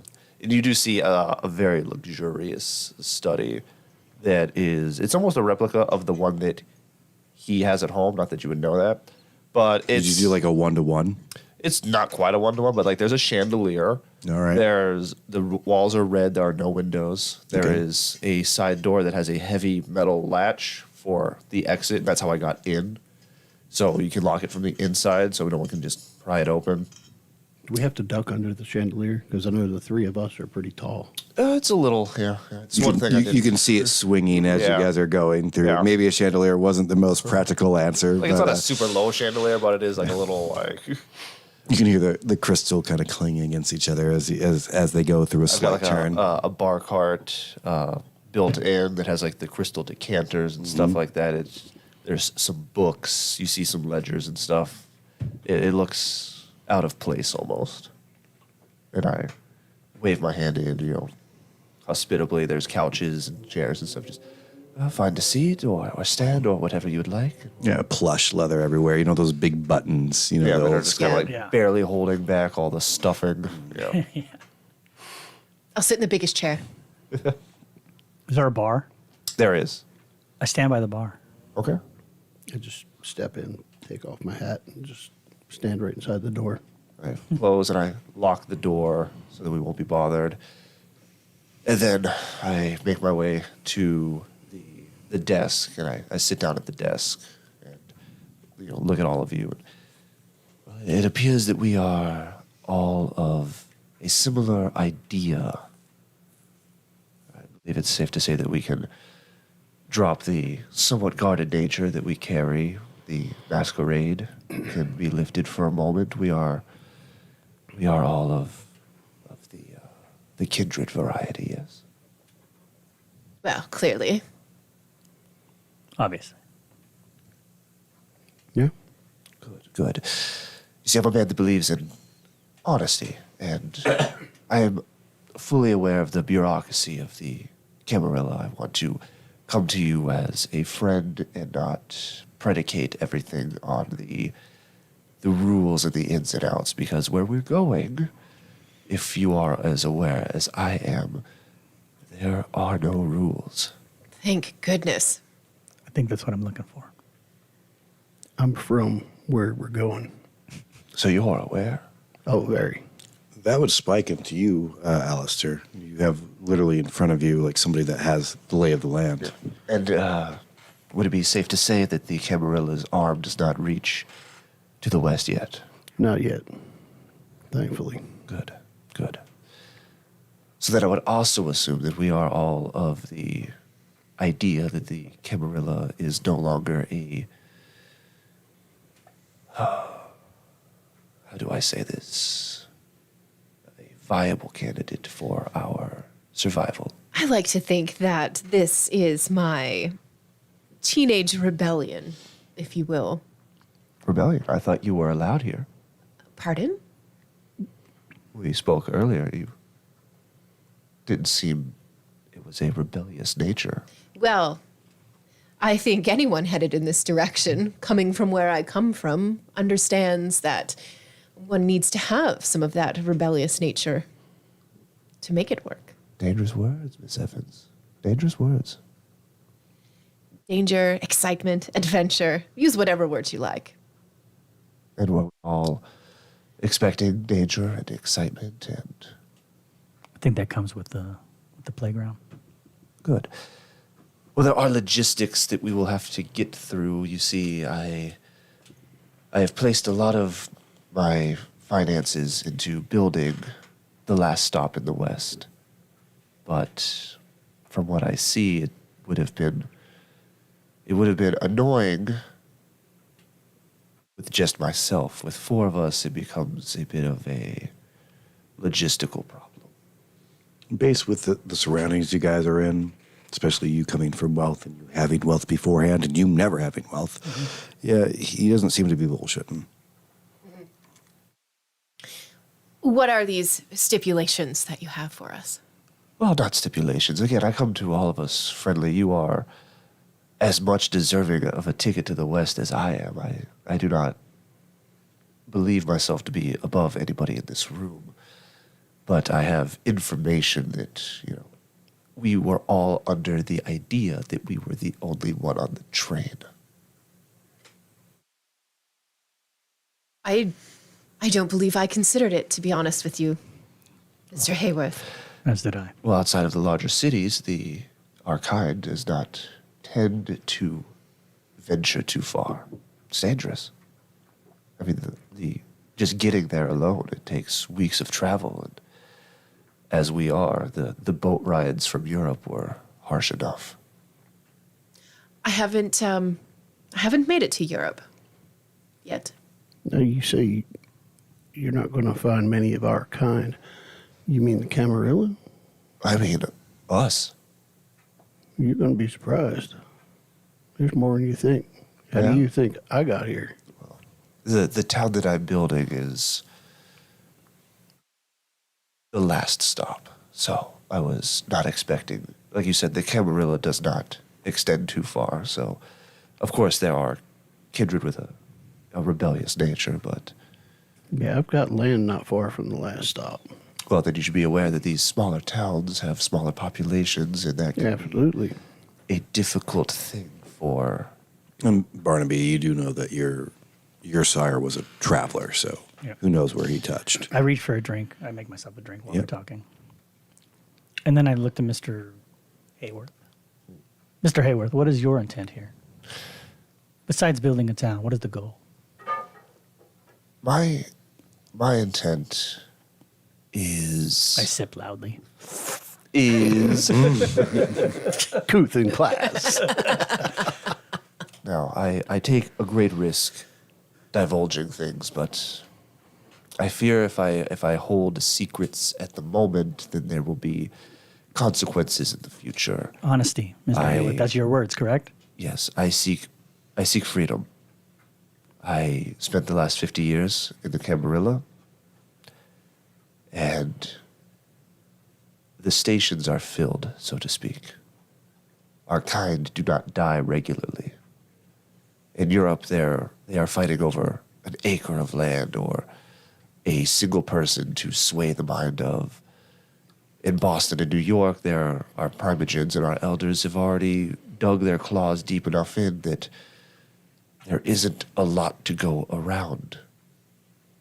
So are you talking about starting a branch of the Camarilla out here? Is that what you're saying? I have no intention of furthering the Camarilla's interest, if that is what you are worried about.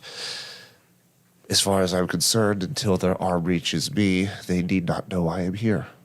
All right, because you're just about as close as I've ever gotten to the Camarilla. Aside from when I had to go to New York, obviously, I had to make a contribution to the prince to get admission safely. But There is no prince where we're going, no, there's not. and I make no claim to be one. That's a good thing, because we don't need one out here. However, I will not betray your minds. I am a Ventru, so I do plan on building something for myself. I think we all have that intent, really. Does that even, do you know what that is, Barnaby? Have you ever heard of the clans or I think vaguely, I'm sure. vaguely? So you have I have an idea. a loose I understanding. know that there's an organization out there that holds a. Yeah, Okay. it's Okay. kind of the same way I am. My sire would have told me about the different clans, but not gone into deep detail. Okay, so you know that. Cool. That you have a cursory knowledge. You have a deep knowledge. Yeah. That makes sense. Cool. So when we get out there, I think it would be best if we, well, I guess it would be a collective decision here. We either keep to ourselves and hope to keep this masquerade, or we stick closer together and keep an eye on one another. Not out of distrust, but out of a necessity. Like I said, it's a smaller population. There are strength in numbers, but there's also, as I say, logistics to be thought of. Well, I intend to rub elbows and shoulders, and my girls intend to rub various other bits and pieces with As I've noticed. the human persuasion. And my intention is to create a wonderful space for theater and drinking and exchange of culture and ideas. Interesting. So do you know exactly where you're planning on building this town? There's kind of a loose town out there because of all the construction that's going to be going on. And the Well, I have a plot. I would have a map of what Yeah. So I kind of bring out the map and I kind of show where it is. I mean, he's paid so much money it goes over the table, like over the desk, as he does a double roll out and boom. Yeah. So we'll be here at point where the railroads literally end. Ending. It won't go too much further, I don't think, but it'll be far enough out of the way, and I've been secretly building this place up. all right. So when we get about there- 5 miles north of there is where my land is. I got about 30 acres up there. Okay. Also, where he's pointed in that he's thinking that there's a town, there's tents. Yeah, it's Yeah, right, Like yeah. I say, it's very loose. Yeah. They call it a town to people who live there, Yeah. but it's not an official town. But like I was when my land was established, there was nothing there except for them wild Injuns we had to fight off. Right. Yeah, right. So I kind of point at it and like, so we'll be here, and then we'll start building. I would like to have a level of influence on the city. Again, not the way the Camarilla does it, but One building. One building. one building. That's what I'm asking for. Oh, absolutely. I mean, a brothel would bring in a Saloon / brothel, oh, actually. even better. I think entertainment is the heart of a town. So, what have you? I choose to not kneel to anybody, sir. Nor would I ask. And hopefully get a position of importance in your town. I happen to need muscle for my establishment. I don't know if I'm much of the muscle guy, but I'll see what I can do for you. Well, I see Against humans, you've got the muscle. For sure. I see intimidation in the square of your shoulders. Speaking of intimidation, Rusty, That's the alcohol.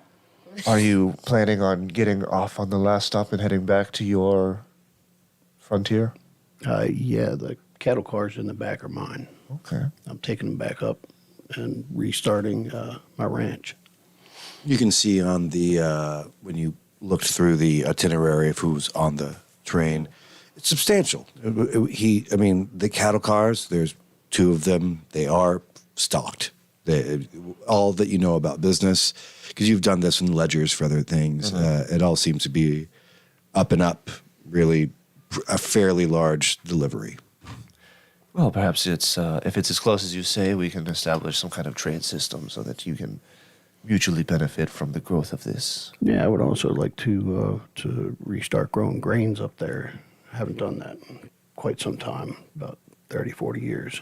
I haven't heard of many kindred who sow the fields. That's an interesting profession to take up. I don't do it so much myself. I hire people because most of that stuff gets done during the day. Even so, to be so isolated and so Resourceful. homely. Yes. It's interesting. That's all. My family's been in that land since the early 1700s. So a reclamation of sorts. Yeah. Some shit happened, and my family's gone. I spent some time sorting things out, and now I want to get back to it and reestablish. As noble a cause as any. Rose gets up and goes to the bar and pours whiskey in a tumbler. He has like those catches, you know what I mean, Yeah. that holds all the glasses individually. They're Yeah. beautifully engraved with like a rose gold that wonderfully bends because of the soft metal as you take out that thing. And no expense has been expended. You know. Yeah, I'll pour 3 glasses because Barnaby already has one. I will hand one to Rusty and I will hand one to Alister. And I will propose a toast. And I will say, gentlemen, to use the Western colloquial, I say we're all in. Here's to forging deep, lasting partnerships and possibly even friendships. Far away from the eyes of the Camarilla, something grows. And I get out of my desk and Yeah, right. Salute. As you ching, you hear like coming from the very front of your cabin, a door handle jiggle. Not where you guys came in, because you know all road cards are, you know, I mean they go straight line. It's the you've locked. It's the very opposite version from the back of the train. okay. Another jiggle. Table slapped. Apparently somebody doesn't know how to knock. You don't see anybody. It's above their head, unfortunately. Could you step backwards a bit? 3 paces. 3 paces. Steps back 3 spaces. And what in Like, God's like name? just like big saucer eyes. Is Danny DeVito? What is this? Yeah, It's a leprechaun, Yes, you essentially see Danny DeVito Okay. very angrily looking up. The mother of flowers requires moving through your private car. Close the slide of the door. What in God's name? Yeah, I open the door. I'm like, what? Excuse me, sir. He was here like very squattish, so now he's like trying to look down, but like you're much taller than him, so he's like looking up through his eyelashes. I'm sorry. Do I know you? Of course not. You would have no reason to. I agree. Can I help you? This is. You are standing in the way of the mother of flowers. You're gonna have to explain, my good man. Barnaby refills his, Yeah, right. Barnaby refills his glass. Yeah. I also fill Rusty's. This is going to be a good show. The matron of luck, the mother of flowers, is in the other private car. And you're in her way to the not like no eye contact. He can't because he's like really trying to look down upon you. Oh, so that's coming from the other private That's car. the other private car because you have to go in a straight The one that line. didn't have any information. She is attempting to refresh herself in the dining car. Interesting. I will deal with this, and then I close the door. You have been warned. Does anybody know who that is? Did he say mother of flowers? Okay. Like all of them? I am unaware of. Does that mean she's a plant? I guess I will go figure this out. One moment, please. That man's voice upsets me.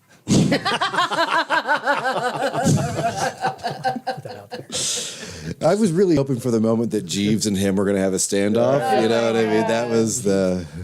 I guess I go figure out how to alleviate this situation. And I look to you, Mr. Hayworth or Alister. Alister's fine. May I? And that's the bottle. Yeah. And then I just kind of tuck it into my shirt. He said yes.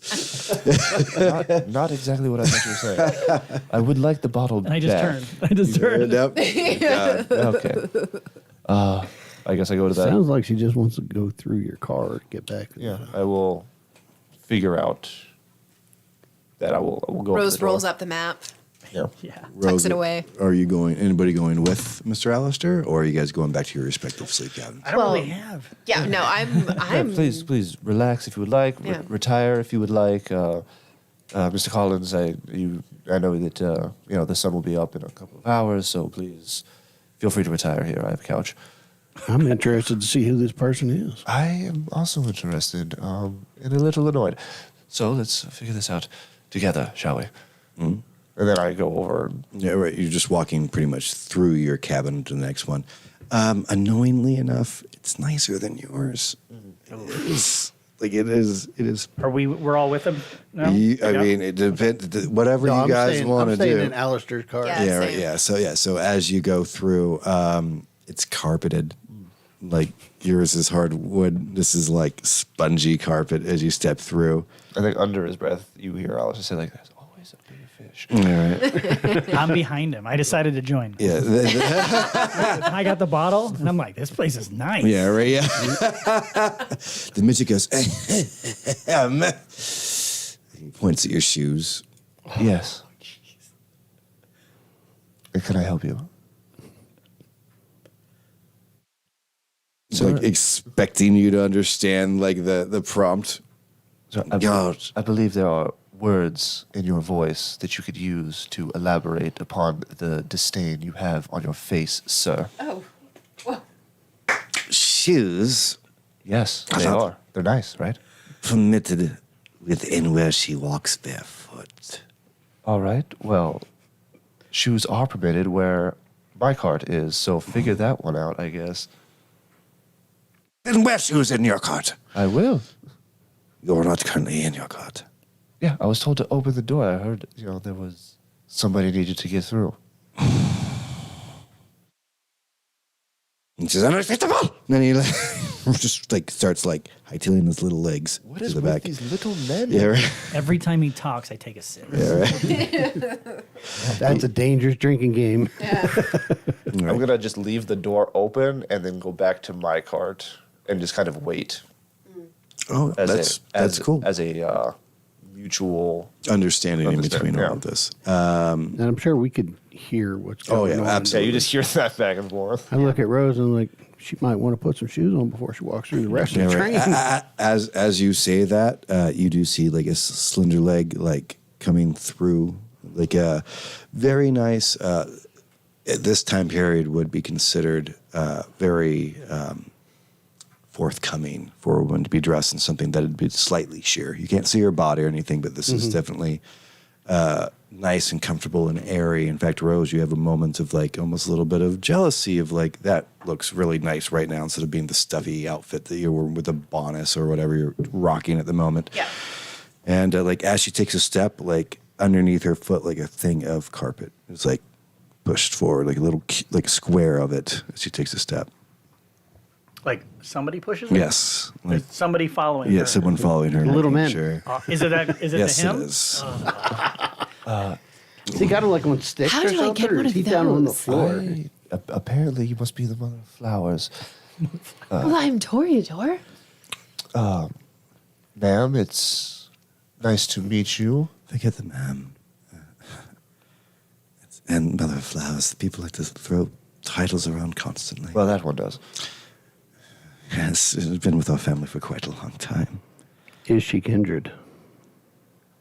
Oh, you can make a roll for it. Yeah. Well, yeah. Might as well. Yeah, all right. Yeah, Wits and awareness. Can we all? Yep.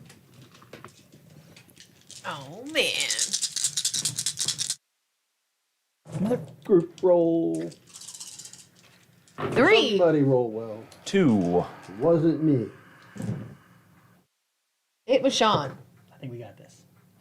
I got 0. Take that out. You're taken away just by her beauty. I mean, she is I got 5. stunning. All right, cool. Two- All right, cool. all right. But what I know that she was the one that was on the skiff. Yes, you were. At least. Yeah, right. Because you're the only one to really see the female form, so you've put that all together. For your 2, you hear heartbeats. For your 3, you hear a strong heartbeat. For my 5. For your 5, that was a really dainty step. It's almost as if, you know what I mean? Like, if you ever watched, like, have you ever seen the show Baki? You know how they kind of, like, float down? You know what I mean? That's too soft, too perfectly put together. Somebody that waltzes through life. Somebody that, yes, she does, her feet only touch carpet, but she is practically hovering over the place that she's standing. Pomp and circumstances, often problematic, especially when I just want something as easy as having a scotch. By the way, it's a gorgeous car you have here. A study? Are you into business? Yes, I primarily deal in numbers. Fantastic. My people look at numbers quite often. In fact, we almost make a living of it.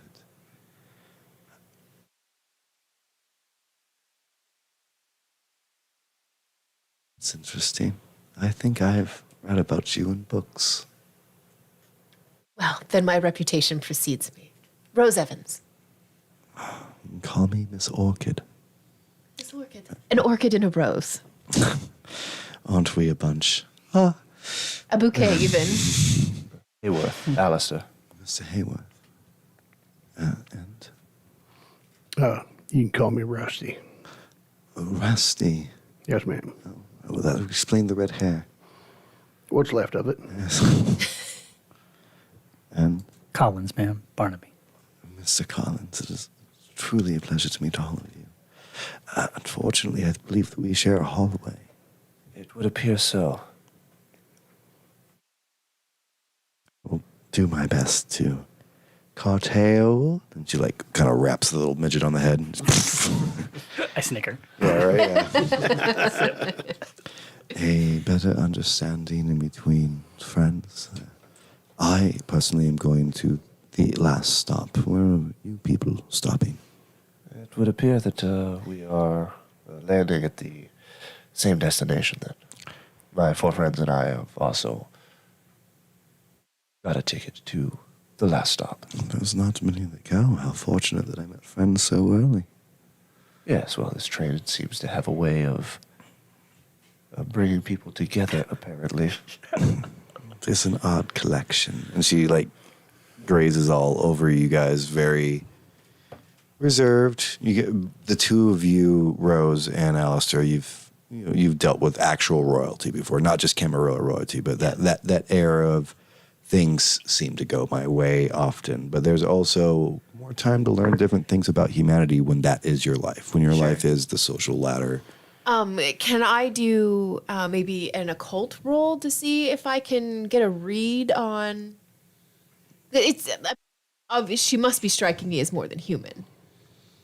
Not with your roll of 3. Okay. I mean, she's elegant. You can hear her heartbeat.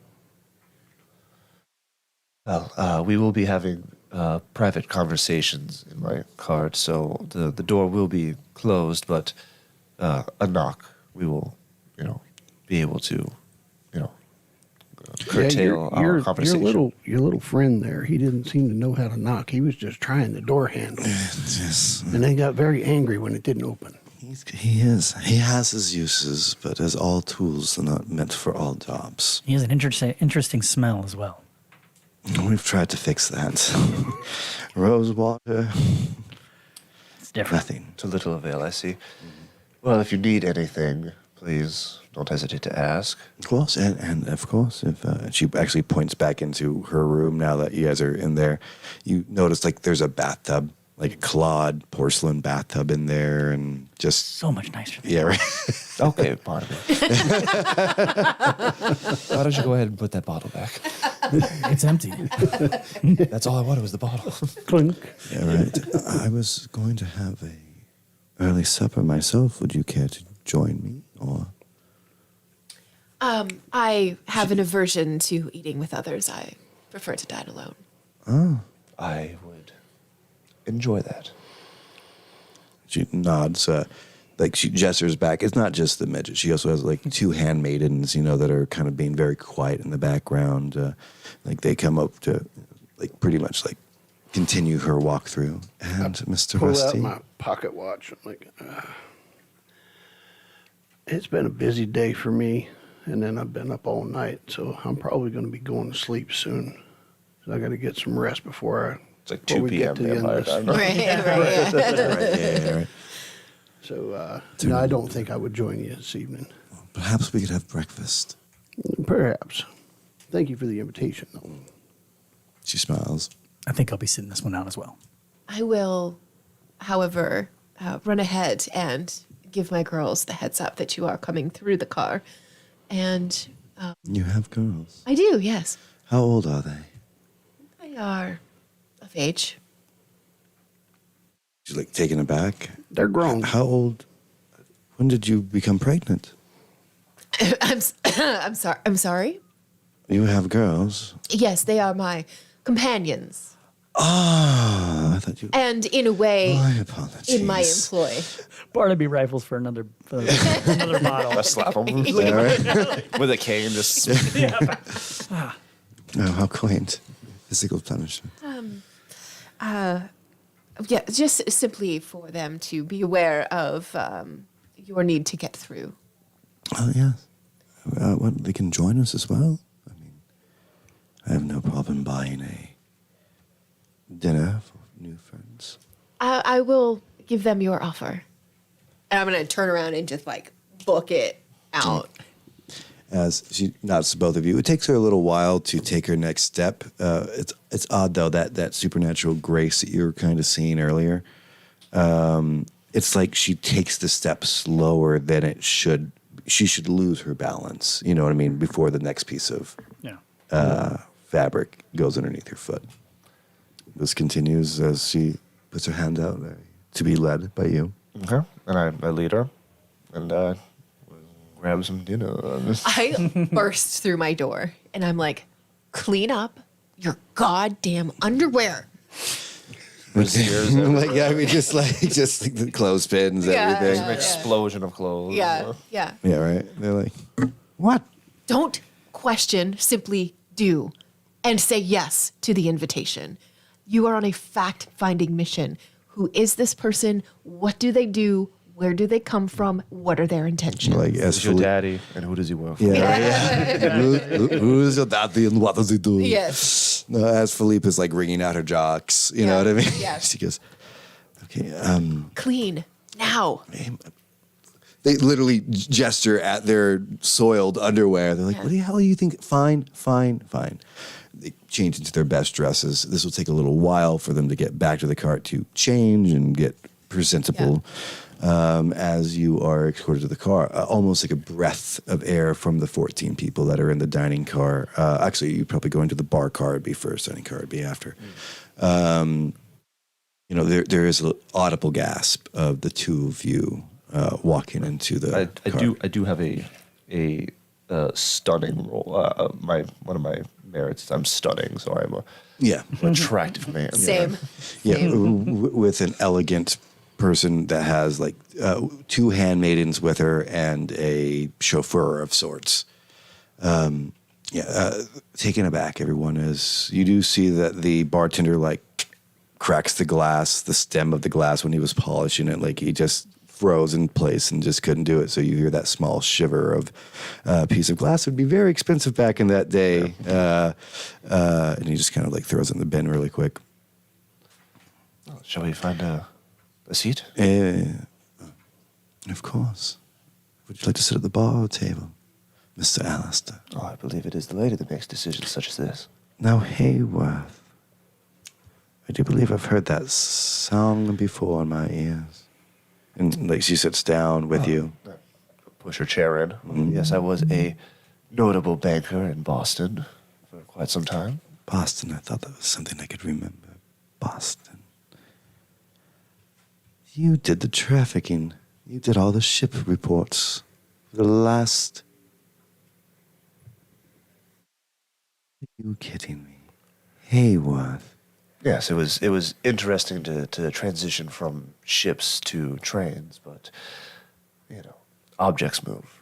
At the end of the day, it's just moving one number to another place. So What exactly are you doing going to the middle of the world? Imports and exports, I'm sure, are your trade, but... well, we live in a new era of humanity. There is freedom freshly ringing in the ears of its patrons. There are whispers of gold and fortune in California, and there are new technologies that are seemingly bursting out from nowhere and changing the very topography of the world in which we live. So You can see a little bit of light when you said technology is like flash around her eyes. So my question is, why would a sane man not travel to the middle of the world? Risk. He gets reward. Yes. But not many men that are established are willing to risk themselves. They usually send a proxy of some sort.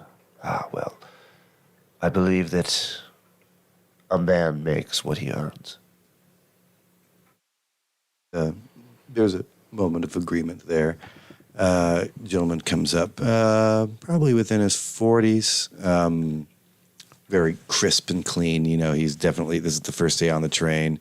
Bad shit hasn't happened yet, so he is your bartender / server. So what I'll get here? I will take a red wine Oh, yeah, Oreo ones. Sounds good. and I will take a steak rare. Oh, like the milling cons. That's fine. All right, because we have like all the steaks are like in abundance. So like there's not like a specials one. So there are none of them all rare. I would like a steak and some potatoes. Thank you. Do you have asparagus? Asparagus. Yeah, Yes. yeah. Oh, right. Those long screen things that aren't beans. The very kind. Oh, I think I could do something about. I don't know what them is, but I'll see if we got them. Asparaguses. Excellent. Man. I know for a fact they have asparagus. Yeah, right. You have put it on the. Yeah, make sure that. You brought it. Yeah. Right. And for you, miss. And she's like, oh, just, the wine will be fine. She's like, oh, I know how to do that. So quick. So she comes over and just pours it like all the way to the very top. You look like some special, so you get extras. Thank you. I can't really swirl it, so. Well, no, he puts his hand out. Oh, yeah, he wants his tip. It's called a tip. I'm not saying I've invented it, but, I'm trying to make it popular. You want to know what I think it stands for? Please enlighten me. To ensure proper services. Excellent. And at the end of your service, you will be properly rewarded, as He is the wants custom. just the tip. There I gotta go back to the drawing board. I shouldn't. Like, he's rethinking his idea of what tips are. Leaves you guys together. God, is it gonna be like this the whole time? Well, it's as quaint as this, we will be extraordinarily lucky. At that moment, you do see two fantastically beautiful women walk through the door. One of them looks oddly enough like Rose, very in the right light, in the right strike. She is striking. Interesting. Oh, yeah, he hasn't seen her 3 girls. You have not seen the girls yet. Interesting. Oh, yeah. Okay. And I'm sorry, I can't see that time. 54. Yeah. And at that note, guys, we're going to leave you right here. Thank you so much for joining us to episode 1 for season 3. It's going to be an absolute blast from our hearts to yours, from your table to yours. Thank you so much for joining us again. And remember, take a big bite at life. Huzzah. And your asparagus. And yours. Hopefully grilled. All right.